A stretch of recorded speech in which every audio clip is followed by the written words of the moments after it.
ശാസ്ത്രബോധം ഒരു സമൂഹത്തിൽ എത്രമാത്രം അത്യാവശ്യമാണ് എന്നുള്ളത് ഇപ്പം നടന്നുകൊണ്ടിരിക്കുന്ന നമ്മുടെ നിത്യേന നമ്മൾ കേട്ടുകൊണ്ടിരിക്കുന്ന അനുഭവങ്ങൾ നമ്മളോട് പറയുന്നുണ്ട്.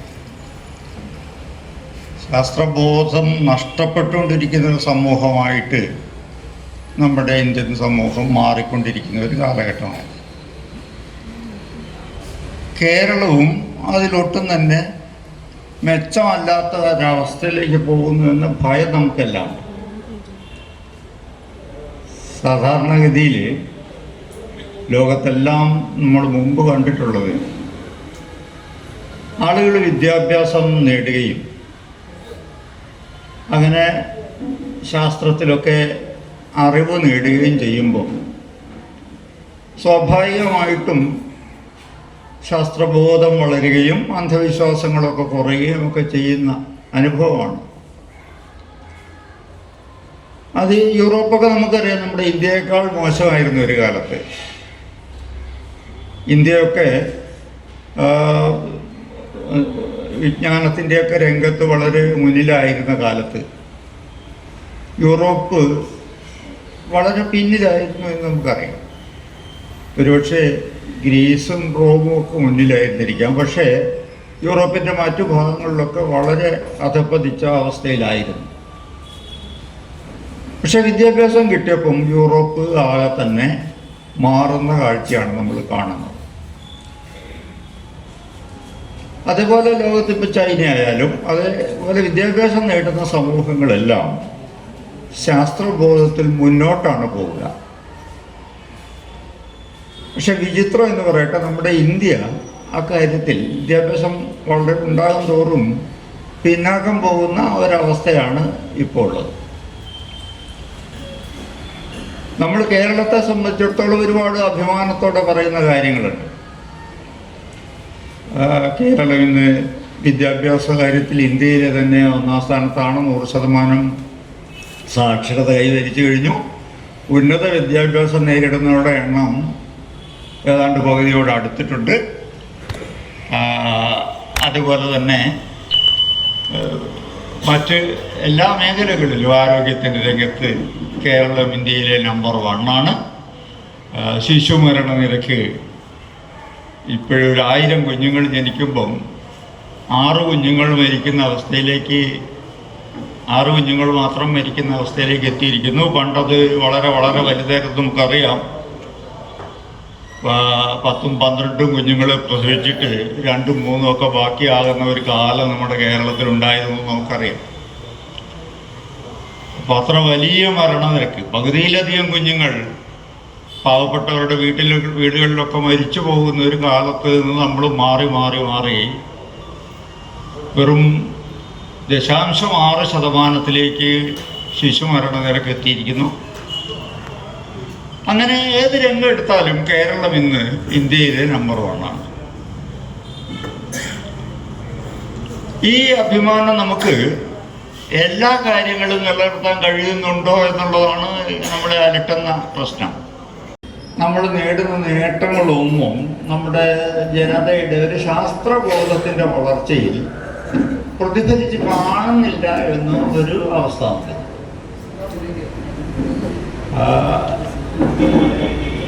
നിത്യേന വന്നുകൊണ്ടിരിക്കുന്ന വാർത്ത അങ്ങനെയുള്ളതാണ്. മദ്യപാനത്തിന് വിധേയമായിക്കൊണ്ടിരിക്കുന്നു, മയക്കുമരുന്നുകൾക്ക് അടിമപ്പെട്ടുകൊണ്ടിരിക്കുന്നു, രാഷ്ട്രീയമായ വിദ്വേഷമാണ്, മത്സരം എന്നതിനൊക്കെ കഴിഞ്ഞ് പണ്ട് കാലത്ത് എല്ലാ കാലത്തും രാഷ്ട്രീയത്തിൽ മത്സരങ്ങളുണ്ട്. പക്ഷേ അതിൻ്റെ ആ സംവാദാത്മകതയൊക്കെ പോയിട്ട് ശത്രുതയിലേക്ക് നീങ്ങുന്ന രീതിയിൽ അത് മാറിക്കൊണ്ടിരിക്കുന്നു. ഇത്തരം മാറ്റങ്ങളൊക്കെ നമ്മുടെ സമൂഹത്തിൽ വന്നുകൊണ്ടിരിക്കുകയാണ്. ഇത് എന്തുകൊണ്ടാണ് എന്നുള്ളത് നമ്മൾ ശരിക്കും ആലോചിക്കേണ്ടതാണ്. അത് മാറ്റിയെടുക്കാൻ എന്ത് ചെയ്യണം എന്നുള്ള ആലോചന വളരെ ആഴത്തിൽ വേണം. ദേശത്തിൻ്റെ പ്രവർത്തനങ്ങളിലും അതൊക്കെ തന്നെ പ്രധാനമായി മാറുകയാണ്. പണ്ടത്തെ പോലെ നമുക്ക് ശാസ്ത്രത്തെ കുറിച്ച് പറഞ്ഞ് ആളുകളിൽ ശാസ്ത്രം എന്താണ്, അതിൻ്റെ രീതി എന്താണ് എന്ന് പറഞ്ഞുകൊണ്ട് നമുക്ക് മാറ്റങ്ങൾ ഉണ്ടാക്കാൻ കഴിയുന്ന അവസ്ഥ ഇന്നില്ല. ശാസ്ത്രത്തിൻ്റെ രീതി അറിയാഞ്ഞിട്ടൊന്നുമല്ല, ആളുകളൊക്കെ ശാസ്ത്രം പഠിക്കുന്നുണ്ട്, ഒരുപാട് ശാസ്ത്രം പഠിക്കുന്നുണ്ട്. പക്ഷെ ശാസ്ത്രം പഠിച്ചാൽ മാത്രം കിട്ടുന്ന ഒന്നല്ല ശാസ്ത്രബോധം. ശാസ്ത്രബോധം കിട്ടണമെങ്കിൽ നമുക്ക് നമ്മുടെ വിദ്യാഭ്യാസ രീതിയെ ആകെ തന്നെ അഴിച്ചു പണിയേണ്ട ഒരു സ്ഥിതിയുണ്ട്. കാരണം വിദ്യാഭ്യാസത്തിലൂടെ പരീക്ഷ എഴുതാനുള്ള ശാസ്ത്രം മാത്രമേ നമുക്ക് കിട്ടുന്നുള്ളൂ. പരീക്ഷയ്ക്ക് നന്നായിട്ട് ഉത്തരം എഴുതും. ഉദാഹരണത്തിന് പരിണാമ സിദ്ധാന്തത്തെക്കുറിച്ച് ഒരു എസ്സേ എഴുതാൻ പറഞ്ഞാൽ നമ്മുടെ ഹൈസ്കൂളിലെ ഒരു കുട്ടിക്ക് ഒരു എസ്സേ എഴുതാൻ ഒരു പ്രയാസമില്ല. പരിണാമം എങ്ങനെയാണ് കാലഘട്ടത്തിലൂടെ സംഭവിച്ചത്, ഏകകോശ ജീവിയിൽ നിന്ന് എങ്ങനെയാണ് പരിണാമത്തിലൂടെ മനുഷ്യന് വരെയുള്ള വികാസം ഉണ്ടായത് എന്നൊക്കെ വളരെ വിശദമായിട്ട് എഴുതാൻ നമ്മുടെ കുട്ടികൾക്ക് കഴിയും.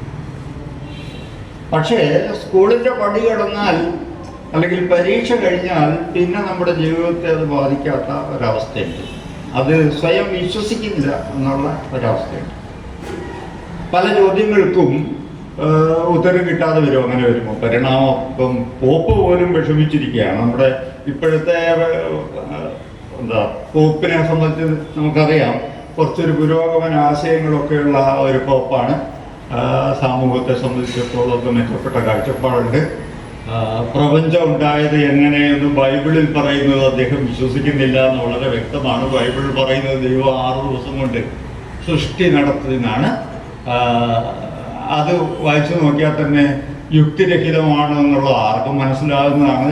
കാരണം 2ാമത്തെ ദിവസം രാവും പകലും സൃഷ്ടിച്ചു എന്ന് പറയുകയും 4ാമത്തെ ദിവസം മാത്രം സൂര്യനെ സൃഷ്ടിച്ചു എന്ന് പറയുകയും ചെയ്യുന്ന ബൈബിൾ തമാശയാണ്. 2ാമത്തെ ദിവസം രാവും പകലും എങ്ങനെ ഉണ്ടായി? സൂര്യനില്ലാതെ. സൂര്യനെ സൃഷ്ടിച്ചത് 4ാം ദിവസമാണ് എന്ന് പറയുമ്പോൾ അതിൻ്റെ വളരെ തമാശയുള്ളതാണ്. എന്തായാലും നമ്മുടെ പോപ്പിന് കുറച്ചുകൂടിയൊക്കെ ശാസ്ത്രബോധം ഉള്ളതുകൊണ്ട് അദ്ദേഹം പറഞ്ഞത് പ്രപഞ്ചം ഉണ്ടായത് അങ്ങനെയൊന്നും ആയിരിക്കില്ല. ഒരു മഹാസ്ഫോടനത്തിലൂടെ കോടാനുകോടി വർഷം കൊണ്ട്, ശാസ്ത്രം പറയുന്ന ഏതാണ്ട് 460 കോടി വർഷം മുമ്പ് ആണ് നമ്മുടെ സൂര്യനൊക്കെ ഉണ്ടായത്. ഏതാണ്ട് 1370 കോടി വർഷം മുമ്പാണ് നമ്മുടെ പ്രപഞ്ചം ഉണ്ടായത്. ഒരു മഹാസ്ഫോടനത്തിലൂടെയാണ് അതിൻ്റെ സൃഷ്ടി നടന്നതൊക്കെ ശാസ്ത്രം പറയുമ്പോൾ ചിലപ്പോൾ അതായിരിക്കാം ശരി എന്ന് പറയാൻ മാത്രമുള്ള വിശാലത നമ്മുടെ പോക്കിനുണ്ട്. പക്ഷെ പരിണാമത്തെ സംബന്ധിച്ചിടത്തോളം അങ്ങനെ പറയാൻ പ്രയാസമുണ്ട്. കാരണം അതിനെ സമ്മതിച്ചേക്കാൻ വളരെ പ്രയാസമാണ്. കാരണം ആത്മാവ് എന്ന് പറയുന്ന ഒരാശയമുണ്ട്. ക്രിസ്തുമതവും ഇസ്ലാം മതവും യഹൂദ മതവും ഒക്കെ പറയുന്ന ആത്മാവ് മനുഷ്യന് മാത്രമേ ഉള്ളൂ എന്നാണ്. ഹിന്ദു മതത്തിൽ അങ്ങനെ പ്രത്യേകിച്ച് എവിടെയും കണ്ടിട്ടില്ല. പലയിടത്തും പല ആശയങ്ങളാണുള്ളത്. എല്ലാ ജീവികൾക്കും ആത്മാവുണ്ടെന്ന് വരെയുള്ള ആശയങ്ങൾ ഞാൻ പലയിടത്ത് കണ്ടിട്ടുണ്ട്. ഇതോട്ടെ, മനുഷ്യന് മാത്രമേ ആത്മാവുള്ളെങ്കിൽ പരിണാമത്തിലൊരു പ്രശ്നം വരും. എന്തെന്നറിയോ? മനുഷ്യൻ ഉണ്ടായിട്ട് ഏറെക്കാലം ആയിട്ടില്ല. ഇവിടെ ഏറ്റവും പഴയ ഒരു ഫോസിൽ, മനുഷ്യൻ്റെ ഫോസിൽ നമുക്ക് കിട്ടിയെന്ന് പറയുന്നത് ലൂസി എന്ന് പറയുന്ന ഒരു പെൺകുട്ടിയുടെയാണ്.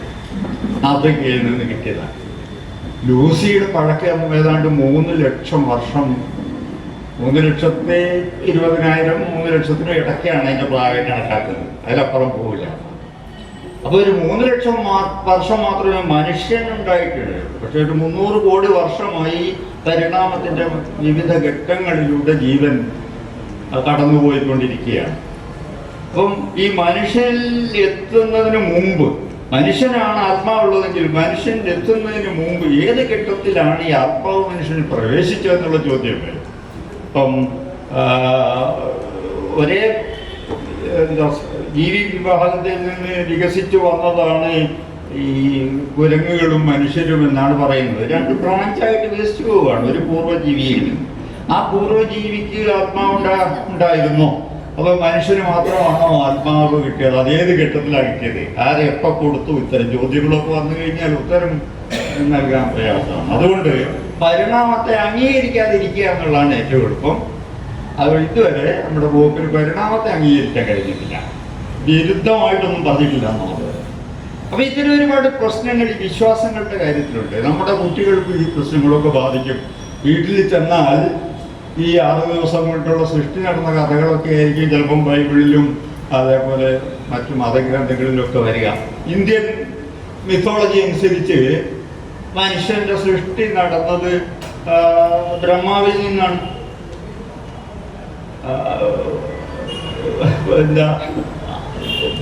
ബ്രഹ്മാവിൻ്റെ സൃഷ്ടിയിൽ മറ്റു ജീവികളുടെ സൃഷ്ടിയെക്കുറിച്ചൊന്നും പറയുന്നില്ല. അത് ബ്രഹ്മാവിൻ്റെ പേരുപേരിൽ നിന്ന്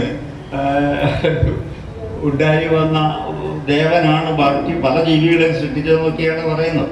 പക്ഷെ എന്തായിക്കോട്ടെ, ബ്രഹ്മാവിൽ നിന്ന് മനുഷ്യനുണ്ടാകുന്നത് ബ്രഹ്മാവിൻ്റെ മുഖത്ത് നിന്നാണ് ബ്രാഹ്മണരുണ്ടാകുന്നത്. അതുകൊണ്ട് ഈ ബ്രാഹ്മണർക്ക് ഭയങ്കര ബുദ്ധി ഒക്കെ. ബാഹുക്കളിൽ നിന്ന്, കൈകളിൽ നിന്നാണ് ക്ഷത്രിയരുണ്ടായത്. അതുകൊണ്ട് അവർ ഭരണാധികാരികൾ ആയിരിക്കുന്നു. അവർക്ക് നല്ല അവരാണ് യുദ്ധം ചെയ്യേണ്ടതും ഭരിക്കേണ്ടതും ക്ഷത്രിയരവരാണ്. അങ്ങനെ ബ്രാഹ്മണരും ക്ഷത്രിയരും മുഖത്തു നിന്നും ബാഹുക്കളിൽ നിന്ന്, കൈകളിൽ നിന്നും ഉണ്ടാകും. ഊരുക്കളിൽ നിന്ന്, തുടകളിൽ നിന്നാണ് വൈശ്യരുണ്ടായത്. അവരുടെ പ്രധാന ധർമ്മം എന്ന് പറയുന്നത് കച്ചവടവും വ്യാപാരവും കൃഷിയും അങ്ങനത്തെ പരിപാടികളൊക്കെയാണ്. പലിശയ്ക്ക് കടം കൊടുക്കലും ഒക്കെയാണ് അവരുടെ ചുമതല ആയിട്ട് നിർവഹിച്ചിരിക്കുന്നത്. കാൽപാദങ്ങളിൽ നിന്നാണ് ശൂദ്രരുണ്ടായത്. ബ്രഹ്മാവിന്റെ കാൽപാദങ്ങളിൽ നിന്ന് ശൂദ്രരുണ്ടായ നീച ജന്മങ്ങളാണ്. നീചജന്മം തന്നെയാണ് പറയുന്നത്. മനുസ്മൃതി വായിച്ചാൽ നമുക്ക് കാണാൻ കഴിയും. മനുസ്മൃതിയിൽ വളരെ കൃത്യമായിട്ട് ഇതെങ്ങനെയാണ് ഉണ്ടായത്, ഓരോരുത്തരുടെയും ധർമ്മം എന്താണെന്നൊക്കെ കൃത്യമായി പറയുന്നുണ്ട്. നമ്മുടെ ഇന്ത്യയുടെ ഭരണഘടനയാണോന്ന് പലരും പറഞ്ഞുകൊണ്ടിരിക്കുന്ന ഒരു സാധനമാണ് ഈ മനുസ്മൃതി. ഇന്ത്യ ഭരണഘടന ഉണ്ടാക്കിയപ്പം പല വിദേശ ഭരണഘടനയൊക്കെ റഫർ ചെയ്തൊക്കെ മികച്ച ഭരണഘടന നമ്മൾ ഉണ്ടാക്കിയെന്നൊക്കെ അഭിമാനം കൊള്ളുമ്പോഴും അത് വളരെ മോശമായിപ്പോയി എന്നാണ് RSS പോലെയുള്ള സംഘടനകളൊക്കെ ഇപ്പോഴും പറഞ്ഞുകൊണ്ടിരിക്കുന്നത്. കാരണം ഇന്ത്യയുടെ ഭരണഘടനയുടെ അടിസ്ഥാനം എന്തായിരിക്കണം? അത് മനുസ്മൃതി ആയിരിക്കണം. പ്രാചീന കാലം മുതലേ ഭരണവ്യവസ്ഥയുടെ അടിസ്ഥാനം അതാണ്. അപ്പോൾ ഈ മനുസ്മൃതി അനുസരിച്ച് മനുഷ്യരിങ്ങനെയാണ് ഉണ്ടാകുന്നത്. 4 കൂട്ടര്, 4 വർണ്ണങ്ങൾ, 4 ബ്രഹ്മാവിൻ്റെ 4 ഭാഗങ്ങളിൽ നിന്നാണ് ഉണ്ടായിരുന്നത്. അവരുടെ ചുമതലയുണ്ട്. പൂജകൾ നടത്തുക, കർമ്മങ്ങൾ നടത്തിക്കുക, ദാനം ചെയ്യുക, ദാനം സ്വീകരിക്കുക, ഇങ്ങനെയുള്ള കർമ്മങ്ങളൊക്കെയാണ് ബ്രാഹ്മണർക്കുള്ളത്. ക്ഷത്രിയർക്കാണെങ്കിൽ യുദ്ധം ചെയ്യുക, ഭരിക്കുക, അവർക്ക് കൊണ്ട് ദാനം കൊടുക്കലും പോലെയുള്ള കർമ്മങ്ങളുണ്ട്. ഇതൊക്കെയാണ് അവരുടെ ധർമ്മം. വ്യാപാരികൾ വ്യാപാരം നടത്തുക, കൃഷിയൊക്കെ നടത്തുക എന്നുള്ളതാണ് വൈശ്യരുടെ ധർമ്മം. അതൊക്കെ വളരെ കൃത്യമായിട്ട് ഉപയോഗിച്ചിട്ടുണ്ട്. പക്ഷേ ഈ ശൂദ്രൻ എന്ന് പറഞ്ഞ വിഭാഗത്തിൽ ഒറ്റ ചുമതലയേ ഉള്ളൂ. അത് ഈ മറ്റു 3 വർണ്ണികളെ സേവിക്കുക എന്നുള്ളത് മാത്രമാണ്. അവർക്ക് വേണ്ട എല്ലാ സൗകര്യങ്ങളും എല്ലാ സഹായങ്ങളും ചെയ്യാം. അത് അസൂയയില്ലാതെ ചെയ്യണമെന്ന് പ്രത്യേകം എടുത്ത് പറയുന്നു. ഒരസൂയയില്ലാതെ, ഒരാഗ്രഹവും ഇല്ലാതെ ആ കാര്യങ്ങൾ ചെയ്യണം. അപ്പം ഇങ്ങനെ 4 വർണ്ണികൾ. ബാക്കിയുള്ളവർ ഈ ശൂദ്രരുടെ താഴെയുള്ള ഒരു വിഭാഗങ്ങളുണ്ട് ഇന്ത്യയിൽ. പഞ്ചമർ എന്ന് പൊതുവിൽ വിളിക്കുന്ന ദളിതരും ആദിവാസികളും പിന്നെ അങ്ങനെയുള്ള പല പറയരുന്നൊക്കെ പറയുന്ന പഴയ വിഭാഗങ്ങൾ, ഏറ്റവും നീചരായിട്ടുള്ള ആളുകൾ. അവരെവിടെ നിന്നാണ് ഉണ്ടായത് എന്നൊന്നും ഇവിടെ പറയുന്ന പോലുമില്ല. അവരൊന്നും ദൈവത്തിങ്കിൽ നിന്നുണ്ടായതല്ല. പക്ഷെ ഇത് വിശ്വസിക്കുന്ന ആളുകൾ ഇന്ന് ഇന്ത്യയിലുണ്ട് എന്നുള്ളതാണ് സത്യം. ഈ കേരളത്തിൽ എത്ര ഉണ്ടെന്ന് എനിക്കറിയില്ല, ഉണ്ടാവില്ല, വളരെ കുറവായിരിക്കും. പക്ഷെ ഇന്ത്യയിൽ ഈ സൃഷ്ടികഥ വിശ്വസിക്കുന്ന ആളുകളുണ്ട്. അവര് പല ചോദ്യങ്ങളും ചോദിക്കുന്നില്ല എന്നുള്ളതാണ്. ഉദാഹരണത്തിന് ലോകത്തിൽ 800ഓളം കോടി മനുഷ്യരുണ്ട്. 800ഓളം കോടി മനുഷ്യരുള്ളവരിൽ ഈ 4 വർണ്ണികളിൽപ്പെട്ട ഒരാളെ എത്ര വരും? ഒരു 70 കോടി താഴെയുണ്ട്. ഞാൻ ഏതാണ്ട് ഒരു കണക്ക് നോക്കി. 800 കോടിയോളം മനുഷ്യരുള്ളതിൽ 70 കോടി മനുഷ്യരെ മാത്രമേ ബ്രഹ്മാവ് സൃഷ്ടിച്ചുള്ളൂ. ബാക്കിയുള്ളവരൊക്കെ ആര് സൃഷ്ടിച്ചു, എങ്ങനെ സൃഷ്ടിക്കപ്പെട്ടു, ഇതൊന്നും തന്നെ ഇത് പറയുന്നില്ല. പക്ഷേ നമ്മുടെ ആളുകൾക്ക് ഇതാണ് വിശ്വാസം. ഈ സൃഷ്ടികഥയിൽ വിശ്വസിക്കുകയാണ്. അതനുസരിച്ച് നമ്മൾ ജീവിക്കണം. അതാണല്ലോ സനാതന ധർമ്മം. സനാതന ധർമ്മം എന്ന് പറഞ്ഞത് കേൾക്കുമ്പോൾ നമുക്ക് നല്ലതായിട്ട് തോന്നും. എല്ലാ കാലത്തേക്കുള്ള ധർമ്മ വ്യവസ്ഥയാണത്. പക്ഷെ ധർമ്മം എന്ന വാക്കുകൊണ്ട് ഉദ്ദേശിക്കുന്നത് അവനവൻ ചെയ്യേണ്ട കർമ്മങ്ങൾ ചെയ്ത് ജീവിക്കുന്നതാണ്. അവനവൻ ചെയ്യേണ്ട കർമ്മങ്ങൾ ഞാനീ പറഞ്ഞതൊക്കെയാണ്. ഓരോരുത്തരും ചെയ്യേണ്ട കർമ്മം. അതിൽ ശൂദ്രൻ ചെയ്യേണ്ട കർമ്മം മറ്റുള്ളവരെ സേവിക്കുക എന്നുള്ളത് മാത്രമാണ്. അപ്പൊ ഇങ്ങനെ നമ്മുടെ ജീവിതക്രമത്തെ ചിട്ടപ്പെടുത്തുന്നതാണ് സനാതനധർമ്മം. അതിനെ ചോദ്യം ചെയ്തതിന്റെ പേരിലാണ് ഇവിടെ ഇപ്പം ബഹളം ഉണ്ടായിക്കൊണ്ടിരിക്കുന്നത്. നമുക്ക് അറിയാം, ആദ്യം ചോദ്യം ചെയ്ത് ഇപ്പോഴുള്ള ആളുകളും നല്ല പഴയ പെരിയോർ രാമസ്വാമി നായ്ക്കർ മുതൽ ഇങ്ങോട്ടുള്ളവർ ചോദ്യം ചെയ്തിട്ടുണ്ട്, തീ കത്തിച്ചിട്ടുണ്ട്, ഇത് മനുസ്മൃതി കത്തിച്ചിട്ടുണ്ട്, ഒക്കെ ചെയ്തിട്ടുണ്ട്. പക്ഷെ അന്ന് അതിനെ എതിർക്കാൻ വേണ്ടത്ര ശക്തി ഉണ്ടായിരുന്നില്ല കൂട്ടർക്ക്. ഇന്ന് മനുസ്മൃതി എതിർത്ത് കഴിഞ്ഞാൽ അത് ഇന്ത്യയുടെ സാംസ്കാരിക തനിമയെ ചോദ്യം ചെയ്യലാണെന്ന് പറഞ്ഞ് ബഹളം ഉണ്ടാക്കുന്ന നമ്മുടെ പ്രധാനമന്ത്രി അടക്കമുണ്ട്. ദയാനിധി സ്റ്റാലിൻ എന്ന് പറയുന്ന നമ്മുടെ തമിഴ്നാട്ടിലെ ഉപമുഖ്യമന്ത്രി ആയിട്ടുള്ളതാണ്. അദ്ദേഹം ഈ ഇതിനെ നശിപ്പിക്കണം, ഈ സനാതനധർമ്മം എന്ന് പറയുന്നത് മനുഷ്യവിരുദ്ധമാണ് എന്ന് പറഞ്ഞതിൻ്റെ പേരിൽ പ്രധാനമന്ത്രി തന്നെയാണ് ഇന്ത്യയുടെ സംസ്കാരത്തെയാണ് ഇയാൾ ചോദ്യം ചെയ്യുന്നത് എന്നും പറഞ്ഞ് ബഹളം ഉണ്ടാക്കി. അടുത്ത കാലത്ത് നമ്മുടെ മുഖ്യമന്ത്രിയും പറഞ്ഞു സനാതനധർമ്മം ശരിക്ക് ഒരു മനുഷ്യ സംസ്കാരത്തിന് യോജിച്ചതല്ല എന്ന് പറയുന്നതിൻ്റെ പേരിൽ അദ്ദേഹത്തെയും ഭത്സിക്കുന്ന അവസ്ഥ നമ്മുടെ കേരളത്തിലുണ്ട്. അപ്പം ഇതാണ് നമ്മുടെ രാജ്യത്തിൻ്റെ ഇന്നത്തെ അവസ്ഥ. ഇന്ത്യയുടെ ഈ പൊതു അവസ്ഥയോളം തന്നെ നമ്മുടെ കേരളം പുറകോട്ട് പോയിട്ടില്ലെങ്കിലും ഒരുപാട് അന്ധവിശ്വാസങ്ങളൊക്കെ നമ്മുടെ നാട്ടിലും വളർന്നുകൊണ്ടിരിക്കുകയാണ്. നമുക്ക് ചിന്തിക്കാൻ കഴിയാത്ത കാര്യങ്ങളാണ് ഇപ്പം നടന്നുകൊണ്ടിരിക്കുന്നത്. പണ്ടും ഇവിടെ ഒരുപാട് ഈ സമൂഹത്തിൽ അല്പം സമ്പത്തൊക്കെയുള്ള ആളുകൾ അന്ധവിശ്വാസങ്ങൾക്കൊക്കെ അടിമപ്പെട്ട് ഒരുപാട് ആചാരങ്ങൾക്ക് അടിമപ്പെട്ട് ജീവിക്കുകയായിരുന്നു. ജ്യോത്സ്യം അവർക്കുള്ളതായിരുന്നു. ജാതകം നോക്കിയ കല്യാണം പണ്ടും ഉയർന്ന ജാതിക്കാരൊക്കെ കഴിക്കും. ഉയർന്ന ജാതിക്കാരൻ നമ്മുടെ കേരളത്തിൽ പറയുന്നത് നായർ മുതൽ അങ്ങോട്ടുള്ളതാണ്. ശരിക്കും നായർ എന്ന് പറയുന്നത് ശൂദ്രനാണ്. ശൂദ്രൻ ഒരു ഉയർന്ന ജാതിയായിട്ട് വടക്കേന്ത്യക്കാർ അംഗീകരിച്ചില്ല. പക്ഷെ നമ്മുടെ കേരളത്തിൽ മറ്റ് വിഭാഗങ്ങൾ കുറവായതുകൊണ്ട്, തീരെ കുറവായതുകൊണ്ട് ഇവിടെ ഉയർന്ന ജാതിയായിട്ടാണ് അവർ സ്വയം പരിഗണിക്കുന്നത്. എന്തോ ആയിക്കോട്ടെ, അങ്ങനെ ഈ ജാതകം നോക്കുക, വീട് വെക്കുമ്പം വാസ്തുശാസ്ത്രം നോക്കുക. വാസ്തുശാസ്ത്രം നോക്കാതെ വീട് വെക്കുക എന്ന് പറഞ്ഞാൽ വളരെ മോശമായിട്ടാണ്. ആ വീടിന് ഐശ്വര്യം ഉണ്ടാവില്ല എന്നാണ് കേരളീയർ വിശ്വസിക്കുന്നത്. കേരളീയർ മാത്രമേ ഇന്ത്യയിൽ പൊതുവെയുള്ള വിശ്വാസമാണ്. പക്ഷെ നമ്മൾ ആലോചിച്ച് നോക്കണം, മുമ്പിങ്ങനെയായിരുന്നു. മുമ്പ് എത്ര പേർക്കാണ് വാസ്തു നോക്കി വീടുണ്ടാക്കാൻ കഴിയുമായിരുന്നത്? കേരളത്തിലെ ബഹുഭൂരിപക്ഷം ആളുകളും ഏതെങ്കിലും ജന്മി അനുവദിക്കുന്ന ഇത്തിരി പോകുന്ന സ്ഥലത്ത് ഒരു കുടിൽ കെട്ടി, ഒരു ചെറ്റക്കുടിൽ കെട്ടി താമസിച്ചിരുന്ന അവസ്ഥയാണ് എൻ്റെയൊക്കെ ചെറുപ്പത്തിൽ എനിക്ക് അനുഭവമുണ്ട്. ബഹുഭൂരിപക്ഷം ആളുകളും ചെറ്റക്കുടിലുകളിലാണ് താമസിക്കുന്നത്. ചെറ്റക്കുടിലുകൾ ഉണ്ടാക്കുമ്പോൾ ആരും വാസ്തു നോക്കാറില്ല. വാസ്തു അനുസരിച്ചൊന്നുമല്ല കുടിലുണ്ടാക്കുക. അങ്ങനെ അവിടെ കിണർ കുടിക്കേണ്ടത് കിഴക്ക് വശത്തായിരിക്കണോ വടക്ക് കിഴക്കായിരിക്കുമോ എന്ന് നിശ്ചയിക്കുന്ന ഒരു മാർഗമില്ല. കാരണം സ്വന്തമായി കിണർ പോലും ഉണ്ടാവില്ല. അത് ജന്മി കുഴിച്ച കിണറ്റിൽ നിന്നായിരിക്കും ചിലപ്പം വെള്ളം വരിക. അപ്പം ഇങ്ങനെ അടുക്കള എവിടെയാണ്, കിണർ എവിടെയാണ്, പശുവിൻ്റെ തൊഴുത്ത് എവിടെയാണെന്ന് ഒന്നും നോക്കേണ്ട ആവശ്യം അന്ന് ചെറ്റക്കുടിൽ ജീവിക്കുന്നവർക്കില്ല. അതുകൊണ്ട് അവർ പാവപ്പെട്ട മനുഷ്യർ ആ കുടിലുകളൊക്കെ താമസിച്ച് ഭാഗ്യവശാൽ കേരളത്തിലുണ്ടായ പ്രത്യേക സാഹചര്യത്തിൽ അവരുടെ കുട്ടികൾക്ക് വിദ്യാഭ്യാസമൊക്കെ കൊടുക്കാൻ കഴിഞ്ഞു. അത് വലിയ കാര്യമാണ്. അതിന് ശ്രീനാരായണ ഗുരു, അയ്യങ്കാളിയും ഒക്കെ ആണ് നമ്മളെ പ്രത്യേകിച്ച് നയിച്ചത്. എല്ലാവർക്കും വിദ്യാഭ്യാസമാണ് അത്യാവശ്യം.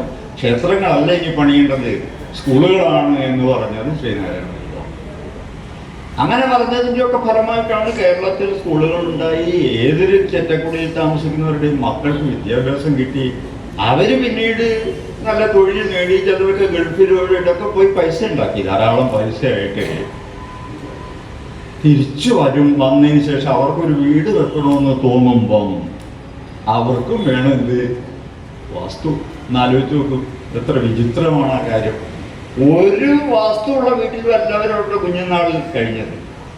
ഒരു ചെറ്റക്കുടിയിൽ കഴിഞ്ഞു, വിദ്യാഭ്യാസം കിട്ടി, നല്ല അവസ്ഥയിലെത്തി. അവർ ഗൾഫിലൊക്കെ പോയിട്ടുണ്ടെങ്കിൽ അവിടെ താമസിച്ചതും വാസ്തു അനുസരിച്ചുണ്ടാക്കിയ വീട്ടിലൊന്നുമല്ല. ചിലരുടെ തല വടക്കോട്ടായിരിക്കും, ചിലരുടെ തല തെക്കോട്ടായിരിക്കും. പല തട്ടുകളുള്ള കിടപ്പിടമാണ്. നിങ്ങൾക്കറിയാം, ഗൾഫിൽ പോയി കണ്ടിട്ടുള്ളവർക്കറിയാം.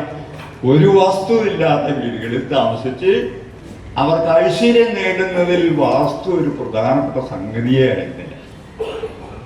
പക്ഷേ അങ്ങനെ സമ്പത്തുണ്ടാക്കി തിരിച്ചു വന്നിട്ട് വീട് വെക്കുമ്പോൾ വാസ്തു വേണം എന്ന് നിർബന്ധം വെക്കുമ്പോൾ അത് വല്ലാത്തൊരു തിരിച്ചുപോക്കാണ്. നമ്മളൊട്ടും തന്നെ പ്രതീക്ഷിക്കാത്ത കേരളീയൻ ഉണ്ടാകുന്ന ഒരു തിരിച്ചുപോക്കാണ്. അങ്ങനെ തന്നെയാണ് ജാതകത്തിൻ്റെ കാര്യം നേരത്തെ പറഞ്ഞത്. നമ്മുടെ നാട്ടിൽ പാവപ്പെട്ടവരൊന്നും ജാതകം ഉണ്ടായിരുന്നില്ല. കാരണം ജാതകം എഴുതാൻ പൈസ കൊടുക്കണം.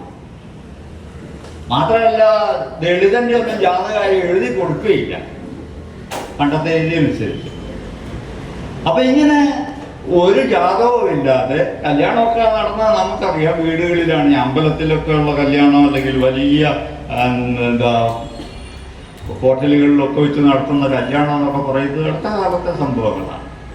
ഒന്നല്ല പണ്ട് പെണ്ണിനും ഒരു ചെക്കനെയും കല്യാണം കഴിക്കണമെന്ന് ഒന്നുകിൽ അവർക്ക് തോന്നണം, അല്ലെ വീട്ടുകാർക്ക് തോന്നണം, കല്യാണം നടക്കും. അത്രയേ ഉള്ളൂ. ഒരു മാലയുടെ കല്യാണം എത്രയേ ഉള്ളൂ. അപ്പൊ അങ്ങനെ വളരെ ലളിതമായി വിവാഹമൊക്കെ നടത്തിയിരുന്ന, ജാതകമൊന്നും ഇല്ലാത്ത, ജാതകം നോക്കിയിട്ട് ഭാവിയൊന്നും പറയാത്ത ഒരു കാലഘട്ടത്തിലാണ് കേരളം മുമ്പുണ്ടായത്. അതൊക്കെ പോയി മറഞ്ഞിരിക്കുന്നു. ഇപ്പൊ ആളുകൾക്ക് നിർബന്ധമായിട്ട് ജാതകം നോക്കണം, വിവാഹം നടക്കണം. ഇത് ഒരു നല്ല മാറ്റമാണെന്ന് നമുക്ക് ഒരിക്കലും തന്നെ പറയാൻ കഴിയില്ല. കാരണം ഈ ലോകത്ത് ഏറ്റവും കൂടുതൽ സഞ്ചരിക്കുന്ന ആളുകളാണ് ലോകത്തിന്റെ എല്ലാ ഭാഗത്തും എത്തിയ ആളുകളാണ് മലയാളികൾ. ലോകത്തിൽ എല്ലാ ഭാഗത്തും എന്താ സംഭവിക്കുന്നത് കണ്ടു മനസ്സിലാക്കേണ്ടതാണ് മലയാളികൾ.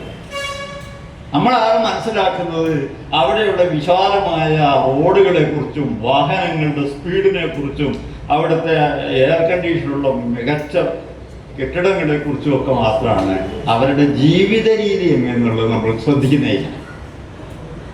ലോകത്ത് വേറെ എവിടെയും വാസ്തു നോക്കി ആരും വീടുണ്ടാക്കുന്നില്ല. വാസ്തു ഇല്ലാതെ വീടുണ്ടാക്കിയിട്ട് ഒരു യൂറോപ്പിൻ്റെയും വീട് തകർന്ന് വീഴുന്നില്ല, ഐശ്വര്യം ഇല്ലാതായി പോകുന്നില്ല. ജാതകം നോക്കിയിട്ടല്ല അവിടെ കല്യാണം. ജാതകം നോക്കാതെ കല്യാണം നടത്തിയിട്ട് ഈ ലോകത്ത് ആർക്കും ഒരു അപകടവും സംഭവിക്കുന്നില്ല. ചൈനയിലൊന്നും ആരും ജാതകം നോക്കി വിവാഹം കഴിക്കുന്നില്ല. എന്നിട്ടും അവിടെ വലിയ കുഴപ്പമൊന്നുമില്ല. ആളുകൾ സുഖമായിട്ട് ഇന്ത്യയേക്കാൾ വേഗത്തിൽ വളർന്നുകൊണ്ടിരിക്കുന്ന ഒരു സമൂഹമാണ്. ഇന്ത്യയുടെ എത്രയോ ഇരട്ടി വേഗത്തിലാണ് അവർ പുരോഗമിച്ചുകൊണ്ടിരിക്കുന്നത്. നമ്മളിതെല്ലാം നോക്കിയിട്ടും മുന്നേറുന്നതിൻ്റെ പരിമിതി നമ്മൾ അനുഭവിച്ചുകൊണ്ടിരിക്കുകയാണ്. പട്ടിണി മാറുന്നില്ല. വളരെ കൃത്യമായിട്ട് നമ്മൾ ജാതകം നോക്കുന്നുണ്ട്, വാസ്തു നോക്കുന്നുണ്ട്, എല്ലാം നോക്കുന്നുണ്ട്. ഇതാണ് നമ്മുടെ ഇന്ത്യയുടെ അവസ്ഥ. അതിനിടയ്ക്ക് ഇങ്ങനെ അന്ധവിശ്വാസങ്ങൾ ബോധപൂർവം പ്രചരിപ്പിച്ചുകൊണ്ടിരിക്കുന്ന ഒരു ഭാഗത്ത് പ്രാചീന ഇന്ത്യ മഹത്തായ ഇന്ത്യയായിരുന്നു എന്നാണ് സ്ഥാപിക്കാൻ ശ്രമിക്കുന്നത്.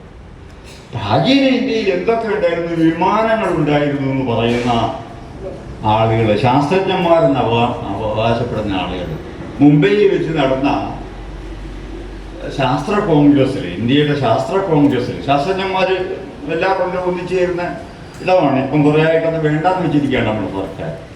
എന്തായാലും ഇതിനു മുമ്പ് മുംബൈയിൽ വെച്ച് നടന്ന ശാസ്ത്ര കോൺഗ്രസ്സിൽ അവതരിപ്പിച്ച ഒരു പേപ്പർ അനുസരിച്ച് ഇന്ത്യയിൽ പണ്ട് വിമാനങ്ങൾ നിർമ്മിച്ചിരുന്നു. ഭരദ്വാജ മഹർഷി എന്ന് പറയുന്ന ഒരു മഹർഷി. ഭരദ്വാജ മഹർഷി വിമാനങ്ങൾ ഉണ്ടാക്കിയിരുന്ന, എങ്ങനെയാണെന്ന് വിമാനം ഉണ്ടാക്കിയതിൻ്റെ ചിത്രമൊക്കെ ഉണ്ട്. അതിൻ്റെ ആ വിമാനങ്ങളുടെ പ്രത്യേകത ഇന്നത്തെ പോലെ ഒന്നുമല്ല. ഇന്നത്തെ നമ്മുടെ വിമാനം നേരെ മുകളിലേക്ക് കയറിയിട്ട് മുന്നോട്ടേ പോകുള്ളൂ. പക്ഷെ അന്നത്തെ വിമാനം ഇടത്തോട്ടും വലത്തോട്ടും ഒക്കെ പോകാൻ കഴിവുള്ള, അന്യഗ്രഹങ്ങളിലേക്കും പോകാൻ കഴിവുള്ളൂ എന്നാണ് അദ്ദേഹം അവകാശപ്പെട്ടത്. അന്യഗ്രഹങ്ങളിലേക്ക് വിമാനത്തിന് പോകാൻ കഴിയില്ല എന്നുള്ളത് സാമാന്യ ബുദ്ധിയുള്ളവർക്ക് അറിയാം. കാരണം വായു ഉണ്ടെങ്കിലേ വിമാനത്തിന് പറക്കാൻ കഴിയും.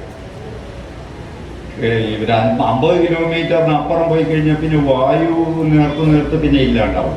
1000 കിലോമീറ്റർ കഴിഞ്ഞാൽ പിന്നെ ഭൂമിക്ക് അപ്പുറം വായുവില്ല. അപ്പൊ എങ്ങനെ അന്യഗ്രഹങ്ങളിലേക്ക് പോകും? ആ ചോദ്യമൊന്നും ആരും ചോദിച്ചില്ല. കാരണം ഇന്ത്യയിലെ ജനങ്ങൾ ചോദ്യം ചോദിച്ച് ശീലിച്ചിട്ടില്ല.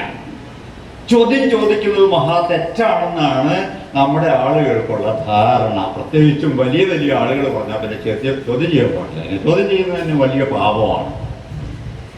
അപ്പൊ അങ്ങനെ ചോദ്യം ചെയ്യാതെ എന്ത് സ്വീകരിക്കും? വിമാനം ഉണ്ടായിരുന്നു, എന്നിട്ടോ നമ്മളിപ്പോൾ വിമാനം എന്നാ പിന്നെ ആ സാങ്കേതിക വിദ്യ ഉപയോഗിച്ച് നമുക്കിപ്പോൾ ഒന്ന് വിമാനം ഉണ്ടാക്കി കളയാമെന്ന് വിചാരിച്ചാലോ അതിനാരും മുതിരുന്നില്ല. വിമാനം വാങ്ങണേ നമുക്കിപ്പോഴും ഫ്രാൻസിൽ നിന്ന് വിമാനം വാങ്ങണം, അല്ലെ അമേരിക്കയിൽ പോയിട്ട് വിമാനം വാങ്ങണം. ഇതൊക്കെയാണ് നമ്മളിന്ന് ചെയ്തുകൊണ്ട്, അല്ലെങ്കിൽ റഷ്യയിൽ നിന്ന് എനിക്ക് വിമാനം വാങ്ങണം. അപ്പൊ വിമാനത്തിന്റെ സാങ്കേതിക വിദ്യ ഇവിടെ ഉണ്ടായിരുന്നു. അതേപോലെ തന്നെ എന്താ റേഡിയോ കമ്മ്യൂണിക്കേഷനുമായിട്ട് ബന്ധപ്പെട്ട സാങ്കേതിക വിദ്യകൾ നമ്മുടെ രാജ്യത്തുണ്ടായിരുന്നു. ഇവിടെ റോക്കറ്റുകളും ആറ്റംബോംബും ഒക്കെ ഉണ്ടായിരുന്നു. ശ്രീകൃഷ്ണൻ്റെ വജ്രായുധം എന്ന് പറയുന്നത് അത്തരം ആയുധമായിരുന്നു. ഇങ്ങനത്തെ കഥകൾ ഇങ്ങനെ പ്രചരിപ്പിച്ചുകൊണ്ടിരിക്കുകയാണ്. നമ്മുടെ നാട്ടിലെ പശുക്കളുടെ പാലിൽ സ്വർണ്ണമുണ്ട്. ഇന്ത്യൻ പശുക്കളുടെ മാത്രമാണ്. അതായത് ഏറ്റവും തമാശ. പുറത്തുള്ള പശുക്കൾ, വിദേശ പശുക്കളെ വരുത്തിയിട്ട് നിങ്ങൾ പാലളന്നത് ഒരു കാര്യമില്ല. ഇന്ത്യൻ പശുക്കളുടെ പാലിൽ സ്വർണ്ണമുണ്ട് എന്നാണ് കണ്ടെത്തിയിരിക്കുന്നത്. ജുനഗഡ് യൂണിവേഴ്സിറ്റി എന്ന് പറഞ്ഞൊരു യൂണിവേഴ്സിറ്റി ഉണ്ട് എന്താ ഗുജറാത്തിൽ. ജുനഗഡ് യൂണിവേഴ്സിറ്റിയിലെ പ്രൊഫസർ റിസർച്ച് ചെയ്ത് കണ്ടുപിടിച്ചാണ് ഇന്ത്യൻ പശുക്കളുടെ പാലിൽ മാത്രമല്ല അദ്ദേഹം ആദ്യം കണ്ടുപിടിച്ചത് മൂത്രത്തിലാണ്. പശുക്കളുടെ മൂത്രത്തിൽ സ്വർണ്ണമുണ്ടെന്നാണ്. പിന്നെ പാലിലും സ്വർണ്ണമുണ്ടെന്നാണ്. എവിടുന്ന് ഈ സ്വർണ്ണം പശുവിൻ്റെ പാലിൽ വരിക? അതിൻ്റെ സിദ്ധാന്തം എന്താണ്? സ്വർണ്ണം എവിടുന്ന് കിട്ടിയാലേ പശുവിനെ ഉണ്ടാക്കാൻ പറ്റില്ലല്ലോ. അതെങ്ങനെ ഉണ്ടാക്കി? അതിന് തിയറി ഉണ്ടാക്കി ഒരു ബംഗാളിൽ നിന്നുള്ള ഒരു പ്രമുഖനായ വ്യക്തിയാണ് അതിന് തിയറി അവതരിപ്പിച്ചത്. ഒരു MP ആണ്. അദ്ദേഹം പറഞ്ഞത് പശുക്കളുടെ മുതുകത്തൊരു നാഡിയുണ്ട്. ആ നാഡിയിൽ സൂര്യപ്രകാശം ഏറ്റി കഴിഞ്ഞാൽ സ്വർണം സൃഷ്ടിക്കപ്പെടുന്നതാണ് അദ്ദേഹത്തിൻ്റെ തിയറി. ഭയങ്കര രസമാണ്. പശുവിൻ്റെ മുതുകത്തെ നാഡി പ്രത്യേക നാഡിയാണ്. അതിൽ സൂര്യപ്രകാശം ഏറ്റാൽ സ്വർണം ഉണ്ടാവുന്നതാണ്. ഇതെങ്ങനെയാണ് ഉണ്ടാവുക? അദ്ദേഹത്തിന് ഈ ആറ്റത്തിൻ്റെ ഘടന എന്താണ്? ന്യൂക്ലിയസ് എങ്ങനെയാണ് ഒരു തരം ന്യൂക്ലിയസ് മാറ്റുന്നത്? സ്വർണത്തിൻ്റെ ന്യൂക്ലിയസ് എങ്ങനെയാണ് ഉണ്ടായി വരിക എന്ന അത്തരം ചിന്തകളൊന്നും പാടുകയാണ്, അടിച്ചു വിടുകയാണ്. എന്ത് നുണയും ഇന്ത്യൻ ജനതയോട് പറയാം. ഇന്ത്യൻ ജനത എന്തും വിശ്വസിച്ചുകൊള്ളും. പശുവിൻ്റെ പാലിൽ സ്വർണ്ണമുണ്ടെന്ന് പറഞ്ഞാൽ ഒരു പ്രശ്നവുമില്ല. പശുവിനെ കുറിച്ച് വേറൊരു MP പറഞ്ഞത് ഈ ഓക്സിജൻ ശ്വസിച്ചിട്ട് ഓക്സിജൻ തന്നെ പുറത്തു വിടുന്ന അപൂർവ ജീവിയാണ് പശു എന്നാണ്. വേറൊരു ജീവി അങ്ങനത്തേക്ക് പശുവിൻ്റെ പ്രത്യേകതയാണ്. ഓക്സിജൻ ശ്വസിക്കും, ഓക്സിജൻ തന്നെ പുറത്തേക്ക് വിടുന്ന ഒരു ജീവി. നമുക്കൊക്കെ അറിയാം, ആകെ വായുവിൽ 20% ഓക്സിജനുള്ളൂ. അത് ഉള്ളിലേക്ക് എടുത്തു കഴിഞ്ഞാൽ പുറത്തേക്ക് വിടുന്നതിൽ 16% ഓക്സിജൻ ഉണ്ടാവും. 4% ആഗിരണം ചെയ്യാൻ നമ്മുടെ ലങ്സിന് കഴിവുള്ളൂ. ബാക്കി കാർബൺ ഡൈ ഓക്സൈഡ് ആയിട്ടാണ് പുറത്തു വരിക. ഇതൊക്കെ നിസ്സാരമായ അറിവുകളാണ്. നമുക്ക് ഇന്ന് ശരിക്കും വളരെ വേഗത്തിൽ കിട്ടാവുന്ന അറിവുകളാണ്. പക്ഷെ ഒന്നും അവർക്ക് ബാധകമല്ല. പശുവിന് ഇങ്ങനത്തെ ചില അപകാരമായ കഴിവുകളുണ്ട് എന്ന് സ്ഥാപിച്ചെടുക്കുക. എന്നിട്ട് പശുവിനെ ദൈവമാക്കുക. പശുവിനെ ആരെങ്കിലും വളർത്താൻ പോലും ഇപ്പം കൊണ്ടുപോകാൻ പറ്റാത്തൊരവസ്ഥയുണ്ട്. അതിനെ കൊല്ലാനാണ് കൊണ്ടുപോകുന്നുള്ള പേരിൽ വഴിയിൽ വെച്ച് അടിച്ച് മനുഷ്യരെ കൊല്ലുന്ന അവസ്ഥ. പശുവിന് വേണ്ടി മനുഷ്യരെ കൊല്ലുന്ന ഒരു അവസ്ഥ നമ്മുടെ നാട്ടിലുണ്ട്. അതിൽ തെറ്റൊന്നുമില്ല എന്ന് വിശ്വസിക്കുന്ന ഒരു വലിയ വിഭാഗമാണ്. അപ്പം ഇങ്ങനെ ഈ അന്ധവിശ്വാസങ്ങളുടെ ഒരു നാടായിട്ട് നമ്മുടെ ഇന്ത്യ മാറിക്കൊണ്ടിരിക്കുകയാണ്. ഇതിൻ്റെയൊക്കെ അംശങ്ങൾ നമ്മുടെ കേരളത്തിലേക്കും പതുക്കെ എത്തിക്കൊണ്ടിരിക്കുന്നു എന്നുള്ളതാണ് സത്യം. അവരുടെ ബോധപൂർവം ചെയ്യുന്നതാണ്. നിങ്ങൾക്കറിയാം, കഴിഞ്ഞ ദിവസം തുഷാർ ഗാന്ധിയെ ഒരു കൂട്ടർ തടഞ്ഞു വെച്ചു. മാപ്പ് പറയണം. എന്താണ് മാപ്പ് പറയാനുള്ള കാരണം? തുഷാർ ഗാന്ധി കേരളത്തിൽ വന്നിട്ട് പ്രസംഗിച്ചു. RSS എന്ന് പറയുന്നത് ഇന്ത്യയുടെ ആത്മാവിനെ ബാധിച്ചിരിക്കുന്ന ഒരു ക്യാൻസറാണ്. അത്രയും അദ്ദേഹം പറഞ്ഞിട്ടുള്ളൂ. ഇന്ത്യയുടെ ആത്മാവിനെ ബാധിച്ചിരിക്കുന്ന ഒരു ക്യാൻസറാണ് RSS എന്നൊരു പ്രസ്താവനയുടെ പേരിൽ ഒരുപാട് കുറേ RSS അദ്ദേഹത്തെ തടഞ്ഞു വെക്കുകയും മാപ്പ് പറയണമെന്ന് ആവശ്യപ്പെടുകയും ചെയ്യും. നമുക്കറിയാം, തുഷാർ ഗാന്ധി എന്ന് പറയുന്നത് ഗാന്ധിജിയുടെ പൗത്രനാണ്. എന്തായാലും ശരി, ഈ അദ്ദേഹം മാപ്പ് പറയാൻ തയ്യാറായില്ല. മാപ്പ് പറയുന്ന പ്രശ്നമില്ല, ഞാൻ ഇനിയും ആക്രമം പറഞ്ഞുകൊണ്ടേയിരിക്കും, RSSനെതിരെ പ്രവർത്തിച്ചുകൊണ്ടേയിരിക്കും എന്ന് അദ്ദേഹം പറയുന്നത്. അപ്പം ഈ വിധത്തിൽ എന്തെങ്കിലും ഒരു പ്രസ്താവന നടത്തിയാൽ പോലും നമുക്ക് വഴി നടക്കാൻ കഴിയാത്ത ഒരവസ്ഥയിലേക്ക് നമ്മുടെ കേരളം പോകുന്നുണ്ട്. വളരെ ബോധപൂർവ്വം അങ്ങനെ പോകാനുള്ള ശ്രമമാണ്. നിരവധിയായ അന്ധവിശ്വാസങ്ങൾ, ഞാൻ നേരത്തെ ജാതകത്തെക്കുറിച്ച് പറഞ്ഞു. ഇപ്പം അതിൻ്റെ വിശ്വാസ്യത ഇങ്ങനെ വർദ്ധിച്ചുകൊണ്ടിരിക്കുകയാണ്. തിരുവനന്തപുരം, കൊല്ലം ഭാഗങ്ങളിലൊക്കെ ഒരുപാട് കൊലപാതകങ്ങൾ നടക്കുന്നതിൻ്റെ പേരിലാണ്. അയൽ വീട്ടിലെ നീണ്ട മുടിയുള്ള ഒരു പെൺകുട്ടിയാണ് നിങ്ങളുടെ മുഴുവൻ ദുരിതങ്ങൾക്കും കാരണം എന്ന് ഏതോ ഒരു ജ്യോത്സ്യൻ പറഞ്ഞതിൻ്റെ പേരിലാണ് അവിടെ അയൽവക്കത്തെ ആ കുട്ടിയെയും ആ കുട്ടിയുടെ കുടുംബങ്ങളെയും എല്ലാം കൊന്നത്. നീണ്ട മുടിയുള്ള ഒരു പെൺകുട്ടി അയൽ വീട്ടിലുണ്ട്. അതാണ് നിങ്ങളുടെ ദുരിതങ്ങൾക്ക് കാരണം. അത് ജ്യോത്സ്യൻ ജാതകമൊക്കെ പറഞ്ഞു കൊടുക്കും. പിന്നെ കൊന്നുകളെ. മറ്റൊരു നിങ്ങൾക്കറിയാം, സുന്ദരിയായ ഒരു പെൺകുട്ടി, വളരെ പെരുമാറ്റത്തിലൊക്കെ വളരെ വളരെ നല്ല പെരുമാറ്റമൊക്കെ ഉള്ള ഒരു പെൺകുട്ടി. ആ കുട്ടി ഒരാളെ കല്യാണം കഴിച്ചു. അയാളെ പതുക്കെ പതുക്കെ വിഷം കൊടുത്ത് കുറേ കാലം കൊണ്ട് കൊന്നു. വേറൊരാൾ. എന്താ കാരണം? ജ്യോത്സ്യൻ പറഞ്ഞു, ഒന്നാമത്തെ വിവാഹം നിലനിൽക്കില്ല. ആദ്യത്തെ വിവാഹത്തിന് ശേഷം അത് നടക്കണം. നടന്നിട്ട് ഭർത്താവിൻ്റെ മരണശേഷം രണ്ടാമത്തെ വിവാഹം നിനക്ക് നിലനിൽക്കുള്ളൂ എന്ന് ജാതകം നോക്കി ജ്യോത്സ്യൻ പറഞ്ഞു. അപ്പോൾ പിന്നെ ആദ്യത്തെ ഭർത്താവ് എപ്പോഴെങ്കിലും മരിച്ചിട്ടൊരു കല്യാണം പിന്നെ കഴിക്കാമെന്ന് വിചാരിച്ചിട്ട് നടക്കൂലല്ലോ. യുവത്വമൊക്കെ നഷ്ടപ്പെട്ടു പോകില്ലേ. അതുകൊണ്ട് എന്താ മാർഗം? അയാളെ വേഗം കൊല്ല. അപ്പൊ ആദ്യത്തെ ഒരാളെ കല്യാണം കഴിച്ചു. എന്നിട്ട് പതുക്കെ അയാൾക്ക് ഇങ്ങനെ വിഷം കൊടുത്തു. അയാൾ പോലും അറിയുന്നില്ല. വളരെ സ്നേഹത്തോടെയാണ് പെരുമാറ്റമൊക്കെ. വിഷം കൊടുത്ത് കൊന്നിട്ടാണ് അടുത്ത കല്യാണത്തിന്. എന്തായാലും നമ്മുടെ പോലീസ് അതൊന്നും കണക്കാക്കാതെ പിടിക്കുകയും കോടതി ഒക്കെ ചെയ്യുന്നുണ്ട്. എന്തായാലും കേരളത്തിലെ പോലീസ് എന്നാൽ പിന്നെ ജാതകം പറഞ്ഞാലേ ശരിയായിരിക്കട്ടെ, അത് കുഴപ്പമുണ്ടാക്കേണ്ടെന്ന് വിചാരിച്ചില്ല അവരെന്തായാലും കേസെടുക്കുന്നു. അപ്പൊ ഇങ്ങനെ ഈ അന്ധവിശ്വാസങ്ങൾ നമ്മുടെ സമൂഹത്തിലേക്ക് ഇതൊന്നും ഈ രണ്ട് സംഭവങ്ങൾ മാത്രമേ ഞാൻ പറഞ്ഞുള്ളൂ. നിരവധി വിവാഹമോചനങ്ങൾ ജാതകത്തിന്റെ ഫലമായിട്ടുണ്ടാകുന്നുണ്ട്. കൊലപാതകങ്ങൾ ജാതകത്തിന്റെ ഫലമായി ഉണ്ടാകുന്നു. ജാതകം, വാസ്തുശാസ്ത്രം എന്നൊക്കെ പറയുന്ന അന്ധവിശ്വാസങ്ങൾ, മന്ത്രവാദം ഉൾപ്പെടെയുള്ള കാര്യങ്ങൾ നമ്മുടെ കേരള സമൂഹത്തിലേക്ക് വീണ്ടും എത്തിക്കൊണ്ടിരിക്കുകയാണ്. ഒരു കാലത്ത് നമ്മൾ ഒഴിച്ചു മൂടി എന്ന് കരുതി അന്ധവിശ്വാസങ്ങളിലൊക്കെ വൻതോതിലുള്ള തിരിച്ചുവരവാണ് നടന്നത്. പേടിക്കണ്ട, അപകടമൊന്നും ഉണ്ടാക്കുന്നില്ല, ബോംബൊന്നല്ല.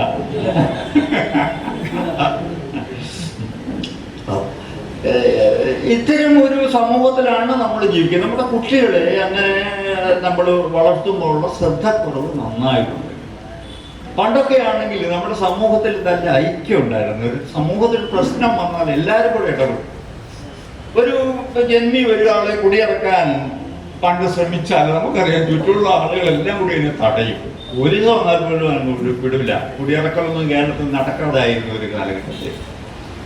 ആർക്കെങ്കിലും ഒരു വീട്ടിൽ അസുഖം വന്നു കഴിഞ്ഞാൽ പണ്ട് വാഹനമൊന്നും എത്തുമല്ലോ പലയിടത്തും. എവിടുന്നെങ്കിലും ഒരു ചാരി കസേര സംഘടിപ്പിച്ചിട്ട് അതിൽ ഇരുത്തിയിട്ട് ആളുകൾ ചുമന്ന് ഹോസ്പിറ്റലിൽ എത്തിക്കായിരുന്നു. ഈ ഒരു അയൽവക്കം എന്ന് പറയുന്ന ബന്ധമുണ്ട്, സമൂഹത്തിലെ ഈ പരസ്പര ബന്ധം, അത് നമ്മുടെ നാട്ടിൽ നന്നായിട്ടുണ്ടായിരുന്നു. കേരളത്തിന്റെ ഏറ്റവും വലിയ പ്രത്യേകത അതിൻ്റെയായിരുന്നു ഈ സാമൂഹ്യ ബന്ധമായിരുന്നു. ഇന്ന് നമ്മുടെ നാട്ടിൽ ഒറ്റപ്പെട്ട മനുഷ്യരായി മാറിക്കൊണ്ടിരിക്കുകയാണ്. നമ്മുടെ അയൽവക്കത്തിന് എന്ത് സംഭവിക്കുന്നു, അവരെങ്ങനെ ജീവിക്കുന്നു എന്നൊന്നും അന്വേഷിക്കാതെ, പ്രത്യേകിച്ച് നഗരങ്ങളിൽ ആ രീതിയിലുള്ളൊരു ജീവിതമാണ്. നമ്മുടെ കുഞ്ഞുങ്ങൾക്ക് നമ്മൾ കൊടുക്കുന്ന ഉപദേശവും അതനുസരിച്ചുള്ളതാണ്. നീ നിന്റെ കാര്യം നോക്ക് എന്നുള്ള ഉപദേശമാണ് കൊടുക്കുന്നത്.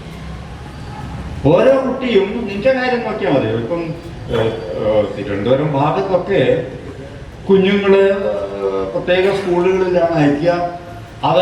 അവരെഴുതുന്ന ഒരു നോട്ട് അച്ഛനും അമ്മയും കൂടി സഹായിച്ചിട്ടൊക്കെ ആയിരിക്കും പഠിക്കാനുള്ള, പരീക്ഷയ്ക്ക് എഴുതാനുള്ള നോട്ടൊക്കെ തയ്യാറാക്കുക. അത് മറ്റൊരു കുട്ടിക്ക് കൊടുക്കാൻ പാടില്ല. കൊടുത്താൽ ഇവന് ശിക്ഷ. അതൊക്കെ നിനക്കുള്ളതാണ്. നീ നിന്റെ കാര്യം നോക്ക്. നീ നിന്റെ കൂടെ ഇരുന്ന് പഠിക്കുന്ന കുട്ടിയുടെ കാര്യമൊന്നും നീ നോക്കണ്ട. അത് അവരുടെ അച്ഛനമ്മമാർ നോക്കിക്കോളും എന്നുള്ള മട്ടിലാണ് ശ്രദ്ധിക്കുന്നത്. പരീക്ഷയ്ക്ക് പോകുമ്പം ഏതെങ്കിലും ക്ഷേത്രത്തിൽ കൊണ്ടുപോയി പൂജിച്ചിട്ടാണ് പേന കൊടുക്കുക. പരീക്ഷയ്ക്ക് എഴുതുന്ന പെണ്ണ് പൂജയ്ക്ക് കൊടുത്തിട്ടാണ്, പൂജിച്ചിട്ടാണ്. പ്രത്യേകത ഓരോരുത്തർക്കും സ്വന്തമായ ദൈവങ്ങളുണ്ട്. അതാണ് തമാശ. തിരുവനന്തപുരം ഭാഗത്തേക്കൊക്കെ വളരെ പ്രത്യേകതയാണ്.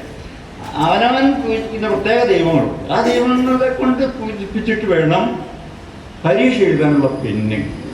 ആ പെണ്ണുകൊണ്ട് പരീക്ഷ എഴുതിയാൽ ഗംഭീരാവുന്നതാണ്.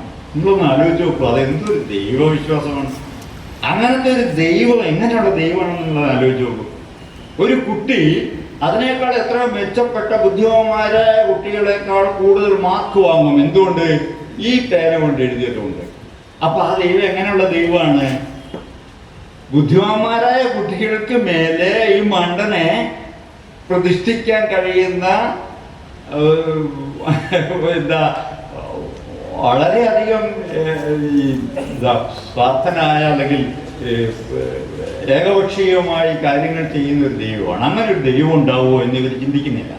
ദൈവത്തെക്കുറിച്ചുള്ള ഒരു കൺസെപ്റ്റ് ഉണ്ട്, ഒരു ധാരണ. അത് പണ്ട് കാലത്തുണ്ടായതിൽ നിന്ന് മുന്നോട്ട് പോകുന്നില്ല, പിന്നോട്ടൊപ്പം.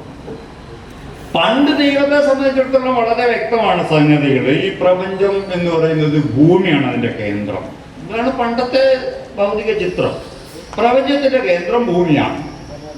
ഭൂമി കേന്ദ്രമായ ഇവിടെ ദൈവം ആണ് മനുഷ്യനെയും മറ്റു ജീവികളെയും ഒക്കെ തന്നെ സൃഷ്ടിച്ചത്. മറ്റു ജീവികളെ സൃഷ്ടിച്ചത് ബൈബിളൊക്കെ അനുസരിച്ച്, ബൈബിളും ഖുറാനൊക്കെ അനുസരിച്ച് ഈ മറ്റു ജീവികളെ സൃഷ്ടിച്ചത് മനുഷ്യന് വേണ്ടിയാണ്. മനുഷ്യന് ഇഷ്ടം പോലെ ഉപയോഗിക്കാൻ വേണ്ടിയാണ്, കൊല്ലം തിന്നാൻ ഒക്കെ അതിനുവേണ്ടി സൃഷ്ടിച്ചതാണ്. ഹിന്ദു വിശ്വാസം അനുസരിച്ച് അങ്ങനെയൊന്നും ഇല്ലെങ്കിൽ പോലും ഏറ്റവും പ്രധാന സൃഷ്ടി മനുഷ്യൻ തന്നെയാണ്. അങ്ങനെ ഈ ഭൂമി കേന്ദ്രമായ ഒരു പ്രപഞ്ച ചിത്രം, പ്രപഞ്ചത്തിലെ ഏറ്റവും വലിയ വസ്തു ഒന്ന് ഭൂമിയാണ്. പക്ഷെ ഇന്നത്തെ പ്രപഞ്ച ചിത്രം എന്താണ്? അന്നത്തെ പ്രപഞ്ച ചിത്രം എന്താണ്? ഇന്നത്തെ പ്രപഞ്ച ചിത്രം.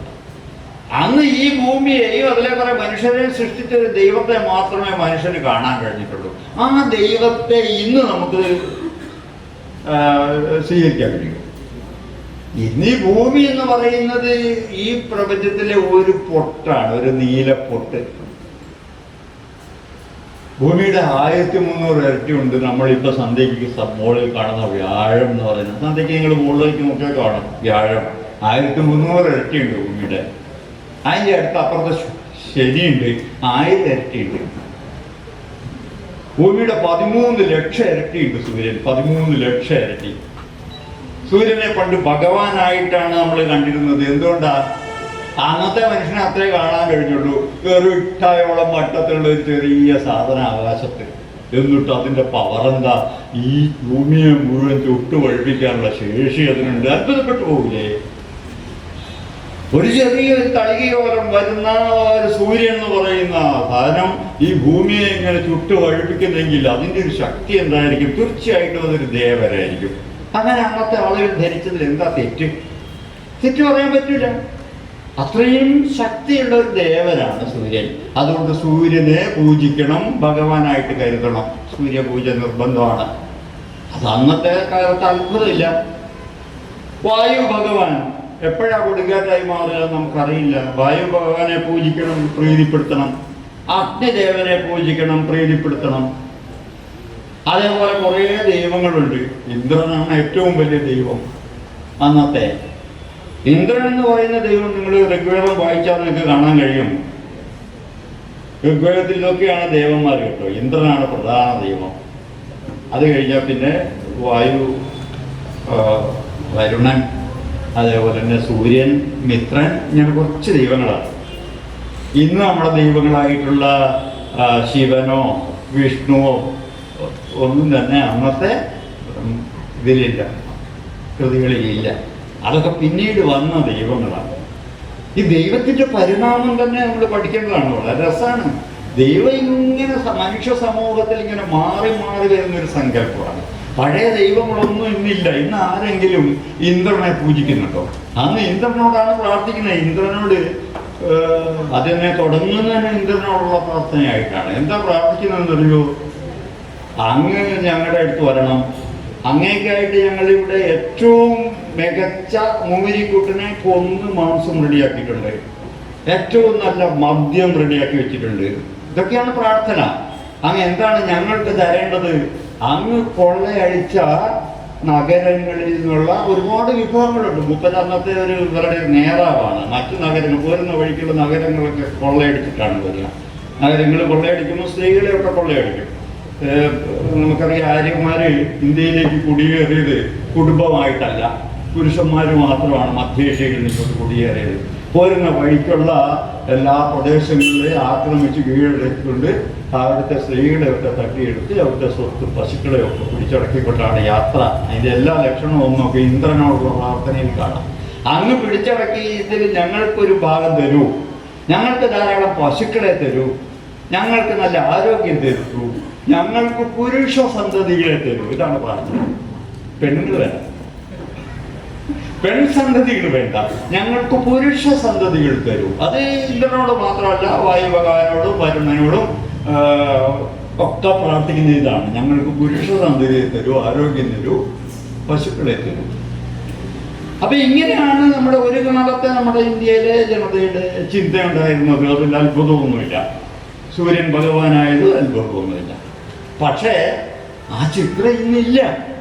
അത് അപ്പടി പോയിരിക്കുന്നു. നമ്മുടെ 13 ലക്ഷം ഇരട്ടി വലിപ്പമുള്ള, ഭൂമിയുടെ 13 ലക്ഷം ഇരട്ടിയുള്ള സൂര്യൻ പോലും ഒരു ചെറിയ നക്ഷത്രമാണ്. നമ്മുടെ ആകാശഗംഗ എന്ന് പറയുന്നത് നമ്മൾ കാണുന്ന നക്ഷത്ര സമൂഹത്തിൽ 10,000 കോടിക്കും 20,000 കോടിക്കും ഇടയ്ക്ക് നക്ഷത്രങ്ങളുണ്ട്. 10,000 കോടിയിലധികം നക്ഷത്രങ്ങളുള്ള വലിയൊരു നക്ഷത്ര സമൂഹത്തിൽ ഒരു നക്ഷത്രമാണ് നമ്മുടെ സൂര്യൻ. ഇതിൽ പലതും സൂര്യനേക്കാൾ വലിയ നക്ഷത്രങ്ങളാണ്.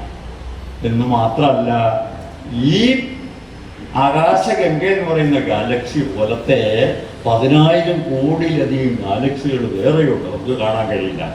വലിയ ടെലസ്കോപ്പിലോട്ട് നോക്കിയാലേ കാണാൻ കഴിയുള്ളൂ. സാധാരണ ടെലസ്കോപ്പിൽ പോലും കിട്ടില്ല. ആൻഡ്രോമീഡ ഗാലക്സി, അതേപോലെ തന്നെ നിരവധി ഗാലക്സികൾ, പിൻഹോൾ ഗാലക്സി എന്നൊക്കെ പറഞ്ഞിട്ട് ഒരുപാട് ഗാലക്സികൾ. 10,000 കോടിയിലധികം ഗാലക്സികൾ. ഓരോ ഗാലക്സിയിലും 10,000 കണക്കിന് 20,000 കണക്കിന് കോടി നക്ഷത്രങ്ങൾ. ഓരോ നക്ഷത്രവും ഭൂമിയുടെ എത്രയോ ലക്ഷം ഇരട്ടി വലിപ്പം. ഇങ്ങനത്തെ അതിബൃഹത്തായ ഒരു പ്രപഞ്ചത്തിന്റെ ഒരു മുക്കിൽ ഇരുന്നുകൊണ്ട് ഇതാ നമ്മളെ സൃഷ്ടിച്ചതാണ് ദൈവം ചെയ്ത ഏറ്റവും മഹത്തായ കാര്യം എന്ന് പറയുന്ന ഒരു ജനതയാണ് നമ്മുടെ ജനത. അതിൻ്റെ ഒരു ശാസ്ത്രത്തിന്റെ ഒരു പരിഹാസ്യതകൾ ആലോചിച്ച് നോക്കണം. നമ്മളാണ് ഏറ്റവും വലിയ ആളുകളായിട്ട് നമ്മൾ ചിത്രീകരിക്കുന്നത്. ഇന്നാണ് ശാസ്ത്രലോകം അന്വേഷിച്ചുകൊണ്ടിരിക്കുന്നത് വേറെ ഏതൊക്കെ നക്ഷത്രങ്ങൾക്ക് ചുറ്റും ഭൂമിയെ പോലത്തെ ഗ്രഹങ്ങളുണ്ടെന്നാണ്. എക്സോ പ്ലാനറ്ററി ഹണ്ട് എന്ന് പറയുന്ന ഒരു സംഗതി നടന്നുകൊണ്ടിരിക്കുകയാണ്. മറ്റ് നക്ഷത്രങ്ങളുടെ ചുറ്റും ഗ്രഹങ്ങളെ കണ്ടെത്താനുള്ള ശ്രമമാണ്. 1995 ആദ്യമായിട്ട് അങ്ങനത്തെ ഒരു നക്ഷത്രത്തെ കണ്ടെത്തുന്നത്. 51 പെഗാസി എന്ന് പറയുന്ന നക്ഷത്രം, സന്ധ്യയ്ക്ക് ഇപ്പം നമ്മുടെ തലയ്ക്ക് മുകളിൽ വരുന്ന നക്ഷത്രമാണ്. 51 പെഗാസിയുടെ ചുറ്റും 51 പെഗാസി ബി എന്ന് പറയുന്ന ഒരു ഗ്രഹം സഞ്ചരിക്കുന്നു എന്ന് 1995 കണ്ടെത്തി. അവർക്ക് നോബൽ സമ്മാനം കിട്ടി. മിഷേൽ മേയർ, അതുപോലെ ദിദിയെ ക്യുലാസി. മിഷേൽ മേയർ, ദിദിയെ ക്യുലാസി എന്ന് പറയുന്ന 2 പേർക്ക് നോബൽ സമ്മാനം കിട്ടിയതാണ്. ആദ്യമായിട്ട് ഒരു നക്ഷത്രത്തിൽ ഗ്രഹങ്ങളെ കണ്ടെത്തി 95. പിന്നീട് ഇങ്ങോട്ട് അത് തന്നെയാണ് അന്വേഷണം. ഒരുപാട് നക്ഷത്രങ്ങളുടെ ചുറ്റും ഗ്രഹങ്ങളെ കണ്ടെത്തി. 5000-ലധികം നക്ഷത്രങ്ങളുടെ ചുറ്റും ഗ്രഹങ്ങളുള്ളതായി പറയാം. 5000-ലധികം. അതിൽ 50ഓളം എണ്ണം നമ്മുടെ ഭൂമിയുടെ പ്രത്യേക സാഹചര്യങ്ങളുള്ളവയാണെന്ന് കണ്ടെത്തിയിട്ടുണ്ട്. ഭൂമിയുടെ വലിപ്പം നക്ഷത്രത്തിൽ നിന്ന് ഏതാണ്ട് ഇതുപോലെ എന്ന് പറഞ്ഞാൽ വെള്ളത്തിന് ഒഴുകിയ അവസ്ഥയിൽ സ്ഥിതി ചെയ്യാൻ കഴിയുന്ന അവരം, ഇത്രയും ചൂട്. അങ്ങനെ അവസ്ഥയിലുള്ള 3-4 ഡസൻ ഗ്രഹങ്ങളുണ്ട് ഈ ലോകത്ത്. എവിടെയൊക്കെയാണ് ജീവനുണ്ടെന്ന് നമുക്കിന്ന് അറിയില്ല. ഉണ്ടാകുമെന്ന് ഉറപ്പാണ്. ഇതാണ് ശാസ്ത്രജ്ഞരെ പറയുന്നത്. മനുഷ്യൻ ഈ പ്രപഞ്ചത്തിലുള്ള ഏക ബുദ്ധിയുള്ള ജീവിയായിരിക്കണമെന്നില്ല. എത്രയോ ബുദ്ധിയുള്ള ജീവികൾ ഈ പ്രപഞ്ചത്തിൽ വേറെ ഉണ്ടാവും. അപ്പം മനുഷ്യനെന്ന് പറയുന്നത് ദൈവത്തിൻ്റെ ഒരു പ്രത്യേക സൃഷ്ടി, മഹത്തായ സൃഷ്ടി എന്നുള്ള പഴയ കാഴ്ചപ്പാട് നമുക്ക് ഏറെ കാലം ഇനിയും തുടർന്നു കൊണ്ടുപോകാൻ കഴിയില്ല.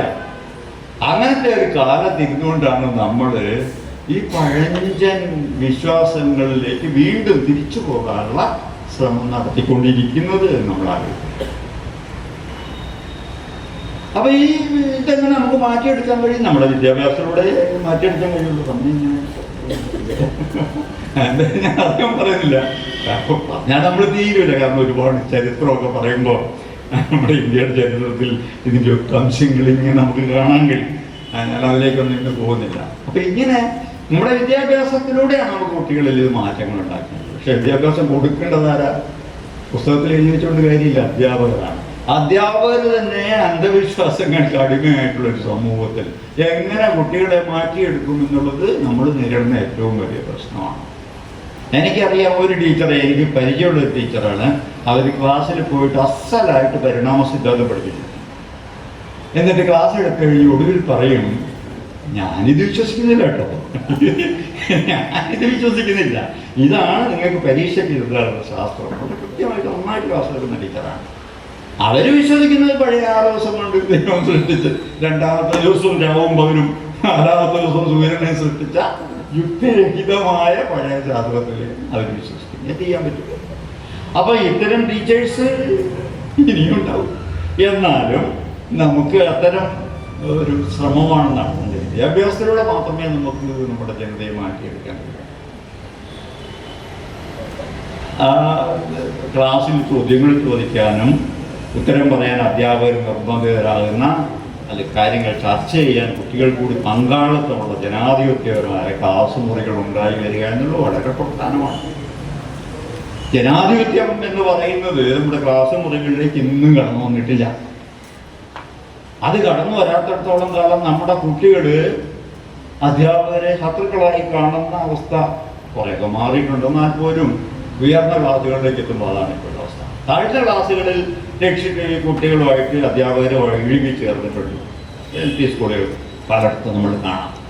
പക്ഷെ ഹൈസ്കൂൾ, ഹയർ സെക്കൻഡറി ഒക്കെ എത്തുമ്പോഴേക്കും അധ്യാപകനും വിദ്യാർത്ഥിയും 2 തട്ടിലാണുള്ളത്. അധ്യാപകനെ ഇങ്ങനെ അകറ്റി നിർത്തിയിരിക്കുന്ന ഒരു വിദ്യാർത്ഥി സമൂഹം, അവരുമായിട്ടൊരു സമ്പർക്കമില്ല. മറ്റു കാര്യങ്ങളൊന്നും പറയില്ല, പഠിക്കാനുള്ള കാര്യമല്ല, അതുപോലും ചോദ്യം ചെയ്യില്ല. അങ്ങനത്തെ ഒരവസ്ഥയാണ് നമ്മുടെ സ്കൂളുകളിൽ. ഏതെങ്കിലും തരത്തിലുള്ള ഒരു വിഷയവുമായിട്ട് ബന്ധപ്പെട്ടൊരു ചർച്ച ക്ലാസ്സുകളിൽ നടക്കുന്നില്ല എന്നുള്ളൊരവസ്ഥയാണ്. അതിനകത്തോളം കാലം മാറ്റങ്ങൾ ഉണ്ടാവില്ല.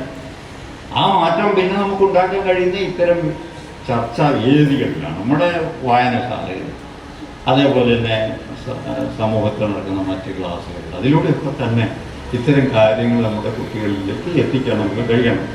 ഇപ്പം മദ്യപാനവും മറ്റ് മയക്കുമരുന്നെന്നൊക്കെ പറഞ്ഞാൽ വളരെ ബഹളം ഉണ്ടാക്കുന്നുണ്ടല്ലോ. നമ്മൾ ശരിക്കും പറഞ്ഞാൽ ജനാധിപത്യപരമായി കുഞ്ഞുങ്ങളും അധ്യാപകരും ഒക്കെ തന്നെ പരസ്പരം അടുത്ത് പെരുമാറുന്ന ഒരു ക്ലാസ്സിൽ നിന്ന് വരുന്ന കുട്ടികൾ അങ്ങനെ ആവില്ല. ജനാധിപത്യത്തിൻ്റെ അഭാവമാണ് ശരിക്കും മയക്കുമരുന്നിലേക്കും ഈ മദ്യപാനത്തിലേക്കും ഒക്കെ നമ്മുടെ കുട്ടികളെ എത്തിക്കുന്നത്. അതുകൊണ്ട് കുട്ടികളുമായിട്ട് വളരെയധികം അടുത്ത് പെരുമാറുന്ന, സൗഹൃദമുള്ള, തുല്യരായിട്ട് കുട്ടികളെ കാണുന്ന ഒരു അധ്യാപക സമൂഹത്തെ സൃഷ്ടിച്ചെടുക്കേണ്ടതുണ്ട്. അതിനുള്ള ശ്രമം നമ്മൾ നടത്തണം. അതേപോലെ തന്നെ നമുക്ക് കുട്ടികളുമായിട്ട് അതല്ലാതെയും സംവദിക്കാനുള്ള അവസരം ഉണ്ടാകണം. ഇപ്പോഴാണെങ്കിൽ വലിയ ഒരു രീതിയിൽ ഈ സമൂഹത്തിലേക്കുള്ള ഇടപെടൽ RSS പോലുള്ള സംഘടനയിൽ ഉണ്ടാകുന്നുണ്ട്. തുറന്നു പറയാതിരിക്കാൻ പറ്റില്ല. റിട്ടയർ ചെയ്ത പ്രധാനപ്പെട്ട ആളുകളെയൊക്കെ തന്നെ അവർക്ക് പലപ്പോഴും ഒരു സ്കൂളിൽ ഹെഡ് മാസ്റ്ററൊക്കെ ആയിരിക്കും, അല്ലെങ്കിൽ AU ആയിരിക്കും. അന്ന് അവർക്ക് പവറുണ്ട്, വളരെ പ്രധാനികളായിട്ട് അവർക്ക് തോന്നിയിട്ടുണ്ട്. റിട്ടയർ ചെയ്ത് കഴിഞ്ഞാൽ ഈ പ്രാധാന്യബോധം അപ്പോഴും നഷ്ടപ്പെടുകയാണ്. പ്രാധാന്യബോധം അപ്പോഴും നഷ്ടപ്പെട്ടു കഴിഞ്ഞാൽ എന്ത് ചെയ്യും? ഒരു പ്രദേശത്ത് ഒരു അമ്പലം ഉണ്ടെങ്കിൽ ആ അമ്പലത്തിലെ പ്രധാന കാര്യക്കാരൊരാളായിട്ട് ഇയാളെ പ്രതിഷ്ഠിക്കും. അതാണ് ഇന്ന് ചെയ്തുകൊണ്ടിരിക്കുന്നത്. നല്ല കൊടവയറൊക്കെ ആയിട്ട്, കുപ്പായം അഴിച്ചിട്ടിട്ട്, ഒരു ഷാളൊക്കെ വെച്ചിട്ട്, ഒരു ഉത്സവത്തിൻ്റെ ഇങ്ങനെ ഇങ്ങനെ പ്രൊസഷൻ നടക്കുമ്പോൾ അതിൻ്റെ മുന്നിൽ ഇങ്ങനെ നിൽക്കുക എന്ന് പറയുന്നതിൻ്റെ ഒരു അഭിമാനം ഉണ്ടല്ലോ. അയാൾ എന്തിലേക്കാണ് പോയി പതിച്ചിരിക്കുന്നതെന്ന് ശ്രദ്ധിക്കുന്നില്ല. അന്ധവിശ്വാസങ്ങളുടെ ആഴത്തിലേക്കാണ് പോയി പതിച്ചുകൊണ്ടിരിക്കുന്നതെന്ന് അറിയാതെ ഈ അമ്പലത്തിൻ്റെ പ്രൊസഷൻ്റെ മുന്നിൽ എഴുന്നള്ളിച്ചു പോകുന്ന ഒരുപാട് അധ്യാപകർ നമ്മുടെ നാട്ടിലുണ്ട്. അതേപോലെ നമ്മുടെ സ്ത്രീകളെ എങ്ങനെ സ്വാധീനിക്കാം? ഭക്തി സ്ത്രീകളിൽ പുരുഷന്മാരെക്കാൾ കൂടുതൽ നമ്മുടെ നാട്ടിൽ അധികമുണ്ട്. കാരണം അവർക്ക് രാഷ്ട്രീയമായിട്ടൊന്നും ഒരു ഇടപെടലും ഉണ്ടാകില്ല. സമൂഹത്തിൽ ഇടപെടൽ വളരെ കുറവാണ്. എങ്ങനെ ഈ ഭക്തിയുടെ മാർഗത്തിലേക്ക് സ്ത്രീകളെ കൊണ്ടുവരാം? ഭക്തിയുടെ മാർഗത്തിലേക്ക് കൊണ്ടുവന്നിട്ട് അന്ധവിശ്വാസങ്ങളുടെയും വർഗീയതയുടെയും മാർഗത്തിലേക്ക് എങ്ങനെ എത്തിക്കാം എന്നുള്ള അന്വേഷണമാണ്. ഇത് നടക്കുമ്പം അതനുസരിച്ച് ചിന്തിക്കുമ്പം ദൈവിക കാര്യങ്ങളൊക്കെ ചർച്ച ചെയ്യാനേ പാടില്ല. ഭയപ്പെടുകയാണ് പല രാഷ്ട്രീയ പ്രസ്ഥാനങ്ങളും. ദൈവത്തെക്കുറിച്ച് ചിന്തിക്കാൻ പറയാനേ പാടില്ല എന്നുള്ള രീതിയിലാണ്. പക്ഷെ നമ്മൾ കാണുന്ന ദൈവം എങ്ങനെയുള്ള ദൈവമാണ് പലരും വിശ്വസിക്കുന്ന ദൈവം? കാണിക്ക കൊടുത്താൽ സന്തോഷിക്കുന്ന ദൈവേ. അതെന്താ കാണിക്ക കൊടുക്കുന്നത്? അവനവനുള്ളത് കാണിക്കാതല്ല. നമ്മളെ സ്വർണ്ണ കടത്ത് നടത്തുന്നവർ സ്വർണ്ണ കട്ടിയായിരിക്കും കൊണ്ടുപോയി ഗുരുവായൂർ ക്ഷേത്രത്തിൽ കൊണ്ടുപോയി നിക്ഷേപിക്കുക. അയാൾക്ക് കൂടുതൽ പുണ്യം കിട്ടും. കാണിക്കയുടെ അളവനുസരിച്ച് പുണ്യം കൂടുമെങ്കിൽ അതെന്തൊരു ദൈവമാണ് ആലോചിച്ച് നോക്കൂ. ഈ പ്രപഞ്ചത്തിന്റെ ഞാനിപ്പോൾ ഈ പറഞ്ഞ പ്രപഞ്ചമുണ്ടല്ലോ, 10,000 കോടിയിലധികം നക്ഷത്രങ്ങളുള്ള നമ്മുടെ ഗാലക്സി, അങ്ങനത്തെ 10,000 കോടിയിലധികം ഗാലക്സികൾ, പല നക്ഷത്രങ്ങൾ നശിച്ചു കഴിഞ്ഞാൽ ചിലതൊക്കെ കാർബണായി മാറും. നക്ഷത്രങ്ങൾ ഓരോരോ ഘട്ടമായിട്ട് ജ്വലിച്ച് തീരുമ്പോൾ ചില നക്ഷത്രങ്ങൾ കാർബണായി മാറും. കാർബൺ അധികം സമ്മർദ്ദത്തിലായാൽ വജ്രം ഉണ്ടാവും അതിൻ്റെ ഉള്ളിൽ. കോടിക്കണക്കിന് ടൺ വജ്രങ്ങളുള്ള നക്ഷത്രങ്ങളുണ്ട് ആകാശത്തിൽ. നമുക്ക് പോയി ഇട്ടുകൊണ്ട് വരാനൊന്നും പറ്റില്ലാന്ന് കേട്ടു. അതിൻ്റെയൊക്കെ ഉടമ ദൈവമാണ്. കാരണം ഇതിൻ്റെയൊക്കെ സൃഷ്ടാവ് ദൈവമല്ലേ. അപ്പം ദൈവത്തിന് ഈ മനുഷ്യൻ പോക്കറ്റിൽ നിന്ന് എടുത്തു കൊടുക്കുന്ന 500 രൂപ നോട്ടിന് എന്ത് വിലയാണ്? നമ്മൾ കൊടുക്കുന്ന കാണിക്കയ്ക്ക് എന്ത് വിലയാണുള്ളത് ഈ പ്രപഞ്ചത്തിൻ്റെ ഉടമയായിട്ടുള്ള ദൈവത്തിന്? ആ ദൈവത്തെ കാണിക്ക കൊടുത്തപ്പോൾ നമുക്ക് അനുകൂലമാക്കാം, അനുഗ്രഹം വാങ്ങാമെന്ന് വിചാരിക്കുന്നതിൻ്റെ യുക്തിഹീനത എത്രമാത്രമാണ് ആലോചിച്ചു. ദൈവത്തെക്കുറിച്ച് നമ്മുടെ ചിന്ത, മറ്റു ഒരുപാട് നമ്മൾ കളിക്കുന്ന ത്യാഗങ്ങളെ കുറിച്ച് ആലോചിച്ച് നോക്കും. ദൈവം ഒരു സാഡിസ്റ്റായിട്ടാണ് മതങ്ങൾ നമ്മുടെ മുന്നിൽ അവതരിപ്പിക്കുന്നത്. എല്ലാ മനുഷ്യരുടെയും ദുരിതങ്ങളിൽ സന്തോഷിക്കുന്ന ഒരു ദൈവം ആലോചിച്ച് നോക്കും. തിരുവനന്തപുരത്ത് എന്നാൽ നിങ്ങൾക്ക് കാണാം, ഒരു കുട്ടിയുടെ ഈ പുറകിലത്തെ മാംസപേശികളുടെ ശൂലം കുത്തി ഏറ്റിട്ട് ഒരു വലിയ ദണ്ഡിൽ ഇങ്ങനെ പൊന്തി തീർക്കും. ഗരുഡൻ തൂക്ക് എന്ന് പറയും അല്ലേ? നിങ്ങൾക്കറിയാം ഗരുഡൻ തൂക്ക്. ഗരുഡൻ തൂക്ക് എന്ന് പറഞ്ഞാൽ ഭയങ്കര ത്യാഗമാണ്. വേദന സഹിക്കുകയാണ് ഈ കുട്ടി. ആർക്ക് വേണ്ടിയാ? ദൈവത്തിന് വേണ്ടി. ദൈവത്തിന് എന്തിനാ? നിങ്ങളുടെ ദുഃഖത്തിൽ ദൈവം സന്തോഷിക്കുന്നുണ്ടോ? ഉരുള് നേർച്ച പല ക്ഷേത്രങ്ങളുടെയും പള്ളികളുടെയും ചുറ്റും മനുഷ്യൻ കിടന്ന് ഉരുളും. ആർക്ക് സമർപ്പിക്കുകയാണ്? ദൈവത്തിന്. താൻ സ്വന്തം തൻ്റെ ത്യാഗം മുഴുവൻ ദൈവത്തിന് സമർപ്പിക്കുകയാണ്. ദൈവത്തിന് എന്താണെന്ന് അതുകൊണ്ട് ദൈവം എന്തിനാ അത് ആഗ്രഹിക്കുന്നത്? അതേപോലെ പട്ടിണി കിടക്കുക, ദുരിതം അനുഭവിക്കുക, ഇതൊക്കെ ദൈവത്തിന് സമർപ്പിക്കുക എന്നുള്ള രീതി. ദൈവത്തെ ഒരു സാഡിസ്റ്റായിട്ടാണ് മതങ്ങൾ കാണുന്നത്. പണം കൊടുത്താൽ കീഴടക്കാവുന്ന ദൈവം, അതേപോലെ തന്നെ പ്രാർത്ഥിച്ചാൽ കീഴടക്കാവുന്ന ദൈവം. നിങ്ങളുടെ നന്മതിന്മകളൊന്നും പ്രശ്നമല്ല, നിങ്ങൾ പ്രാർത്ഥിക്കുന്നുണ്ടോ ഇല്ലയോ എന്നുള്ളതാണ് പ്രശ്നം. അങ്ങനെ വിചിത്രമായ ഒരു ദൈവത്തെ നമ്മുടെ മുന്നിൽ അവതരിപ്പിച്ചുകൊണ്ടാണ് ഈ മതങ്ങളെല്ലാം മുന്നോട്ട് പോകുന്നത്. പല ദൈവങ്ങൾക്ക് ഇതൊക്കെ വലിയ ഇഷ്ടമാണെന്നാണ്. പക്ഷെ ഇതിനൊന്നും തന്നെ നമ്മുടെ ബ്രാഹ്മണരെ കിട്ടില്ല കേട്ടോ. നമ്മൾ പറയും ബ്രാഹ്മണരാണ് ഇതിനൊക്കെ പ്രേരണ നൽകുന്നത്. പക്ഷെ ഇതിലൊന്നും അവരെ കാണില്ല. ഒരൊറ്റ ബ്രാഹ്മണ കുട്ടിയുടെ പുറകിൽ കൂടി ശംഖ് കോർത്താൽ ശൂലം കോർത്തിട്ട് തൂക്കിയിടാന്ന് വിചാരിച്ചാൽ നടക്കില്ല. ഒരു ബ്രാഹ്മണ കുട്ടിയെ പോകില്ല. പോകുന്ന ആരാ? അവിടുത്തെ ഏറ്റവും താഴ്ന്ന ജാതിയിൽപ്പെട്ട മനുഷ്യരാണ്. അധികം ഒന്നുകിൽ ശൂദ്രനായിരിക്കും, അല്ലെങ്കിൽ ദളിതനായിരിക്കും, ഏതെങ്കിലും പഞ്ചവനായിരിക്കും അധികം ഉണ്ടാവുക. അവരുടെ പുറകിലാണ് ശൂലം കുട്ടിയിട്ട് ഈ തൂക്ക് കാണിക്കുക. അതിൻ്റെ പുണ്യം കിട്ടുന്ന ആൾക്കാർ അതിനുവേണ്ടി ഇവൻ അവസാനം പൈസ കൊടുക്കണം ഈ ഇത് സഹിക്കുന്നതിന്. ആ പൈസയൊക്കെ കൊടുക്കുന്ന പണക്കാരനായിട്ടുള്ള ഒരാളവിടെ ഉണ്ടാവും. അയാളാണ് ഇതിൻ്റെ പുണ്യം മുഴുവൻ അയാൾക്ക് കിട്ടുമെന്നാണ് വിശ്വാസം. അതേപോലെ ഉരുൾ നേർച്ച നടത്താൻ ഒരു ബ്രാഹ്മണ കുട്ടിയും വരാറില്ല. തീയിൽ ചാടാൻ അയ്യപ്പന് വേണ്ടി തീയിൽ ചാടുന്ന ആളുകളുണ്ടല്ലോ, ഒരു ബ്രാഹ്മണനും തീയിൽ ചാടാൻ പോകുന്നില്ല. ഒരു ബ്രാഹ്മണനും തീയിൽ ചാടില്ല.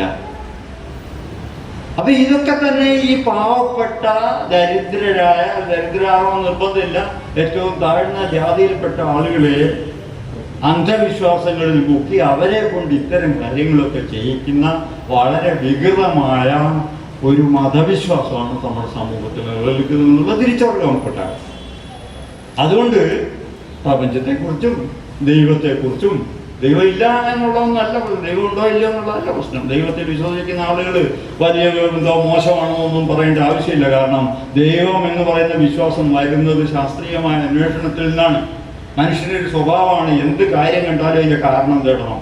എന്തുകൊണ്ടാണ് മഴ പെയ്യുന്നതെന്ന് അറിഞ്ഞുകൂടെങ്കിൽ അതിൻ്റെ പിന്നിലൊരു വരുണനെ സങ്കല്പിക്കുന്നത് അശാസ്ത്രീയമല്ല. അന്ന് ഇന്ന് അശാസ്ത്രീയമാണ്. അതേപോലെ തന്നെ കൊടുങ്കാറ്റടിക്കുന്നതിന്റെ കാരണം അതിന്റെ പിന്നിലൊരു വായു ഭഗവാനെ സങ്കല്പിക്കുന്നത് അന്ന് തെറ്റല്ല, അശാസ്ത്രീയമല്ല, ഇന്ന് അശാസ്ത്രീയമാണ്. ദൈവങ്ങൾ ഉണ്ടായി വന്നത്, പല ദൈവങ്ങൾ ഉണ്ടായി വന്നത് അങ്ങനെയൊക്കെയാണ്. അതിൽ നിന്നൊക്കെ വ്യത്യസ്തമായിട്ട് പ്രപഞ്ച സൃഷ്ടാവായ ഒരു ദൈവത്തെ കുറിച്ച് മനുഷ്യർ സങ്കല്പിച്ചിട്ടുണ്ടെങ്കിൽ അതിനൊന്നും അന്ധവിശ്വാസമൊന്നും പറഞ്ഞ് കളിയാക്കേണ്ടതല്ല, ഇതിൻ്റെ ഒരു ആവശ്യമില്ല.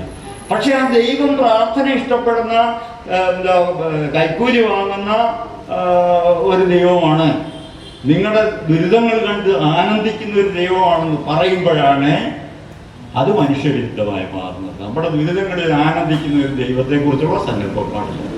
യൂറോപ്പിലൊക്കെ അത്തരം ദൈവങ്ങൾ ഇല്ലാതായിക്കൊണ്ടിരിക്കുകയാണ്. പലപ്പോഴും യുക്തിവാദികളുടെയൊക്കെ പ്രസിദ്ധീകരണങ്ങൾ കാണും, ദൈവം പള്ളികളൊക്കെ അടച്ചുപൂട്ടുകയാണ്, കള്ളുഷാപ്പാണ്, പല മദ്യഷാപ്പുകളായി മാറിക്കൊണ്ടിരിക്കുകയാണ് പല പള്ളികളും. ദൈവവിശ്വാസം ഇല്ല, അങ്ങനെയല്ല. ദൈവവിശ്വാസം ഇല്ലാതാകുന്നു അവിടെ യാതൊരു അർത്ഥമില്ല. ദൈവവിശ്വാസികളായിട്ടുള്ള ധാരാളം ആളുകൾ യൂറോപ്പിലൊക്കെ ഉണ്ട്. പക്ഷെ അവർ ഈ ഇനം പഴയ ഈ പ്രാകൃത ആചാരങ്ങൾക്ക് പോകില്ല എന്ന് മാത്രമേ ഉള്ളൂ. ഞാനീ പറഞ്ഞ തരത്തിലുള്ള പ്രാകൃത ആചാരങ്ങൾ അവർ ഉപേക്ഷിച്ചിരിക്കുന്നു. ദൈവത്തിന് പ്രാർത്ഥന ആവശ്യമില്ല, നമ്മുടെ ദുരിതം കണ്ട് ദൈവം ആനന്ദിക്കില്ല എന്ന് പറയാനുള്ള ധൈര്യം യൂറോപ്പിലെ ജനത, അതിനുള്ള ശാസ്ത്രബോധം യൂറോപ്പിലെ ജനത ആർജിച്ചിരിക്കുന്നു എന്ന് മാത്രം കരുതിയാൽ മതി. അവരുടെ ദൈവവിശ്വാസം പോയിന്നൊന്നും കരുതണ്ട. നമുക്ക് അതുപോലെ മാറാൻ കഴിയും. അന്ധവിശ്വാസങ്ങളിൽ നിന്ന് മോചനം നേടുന്ന ഒരു സമൂഹമായിട്ട് നമുക്ക് മാറാൻ കഴിയണം. അതിനെന്ത് ചെയ്യാൻ കഴിയും എന്ന് നമ്മളൊക്കെ ആലോചിക്കണം. ഞാൻ ഇനിയും ഇവിടെ നിന്ന് ശ്രമിച്ച് നമ്മുടെ സമ്മേളനത്തിൻ്റെ സമയം എല്ലാം തെറ്റും. അതുകൊണ്ട് എനിക്ക് നന്ദി പറഞ്ഞുകൊണ്ട് ഞാൻ നിർത്തുന്നു.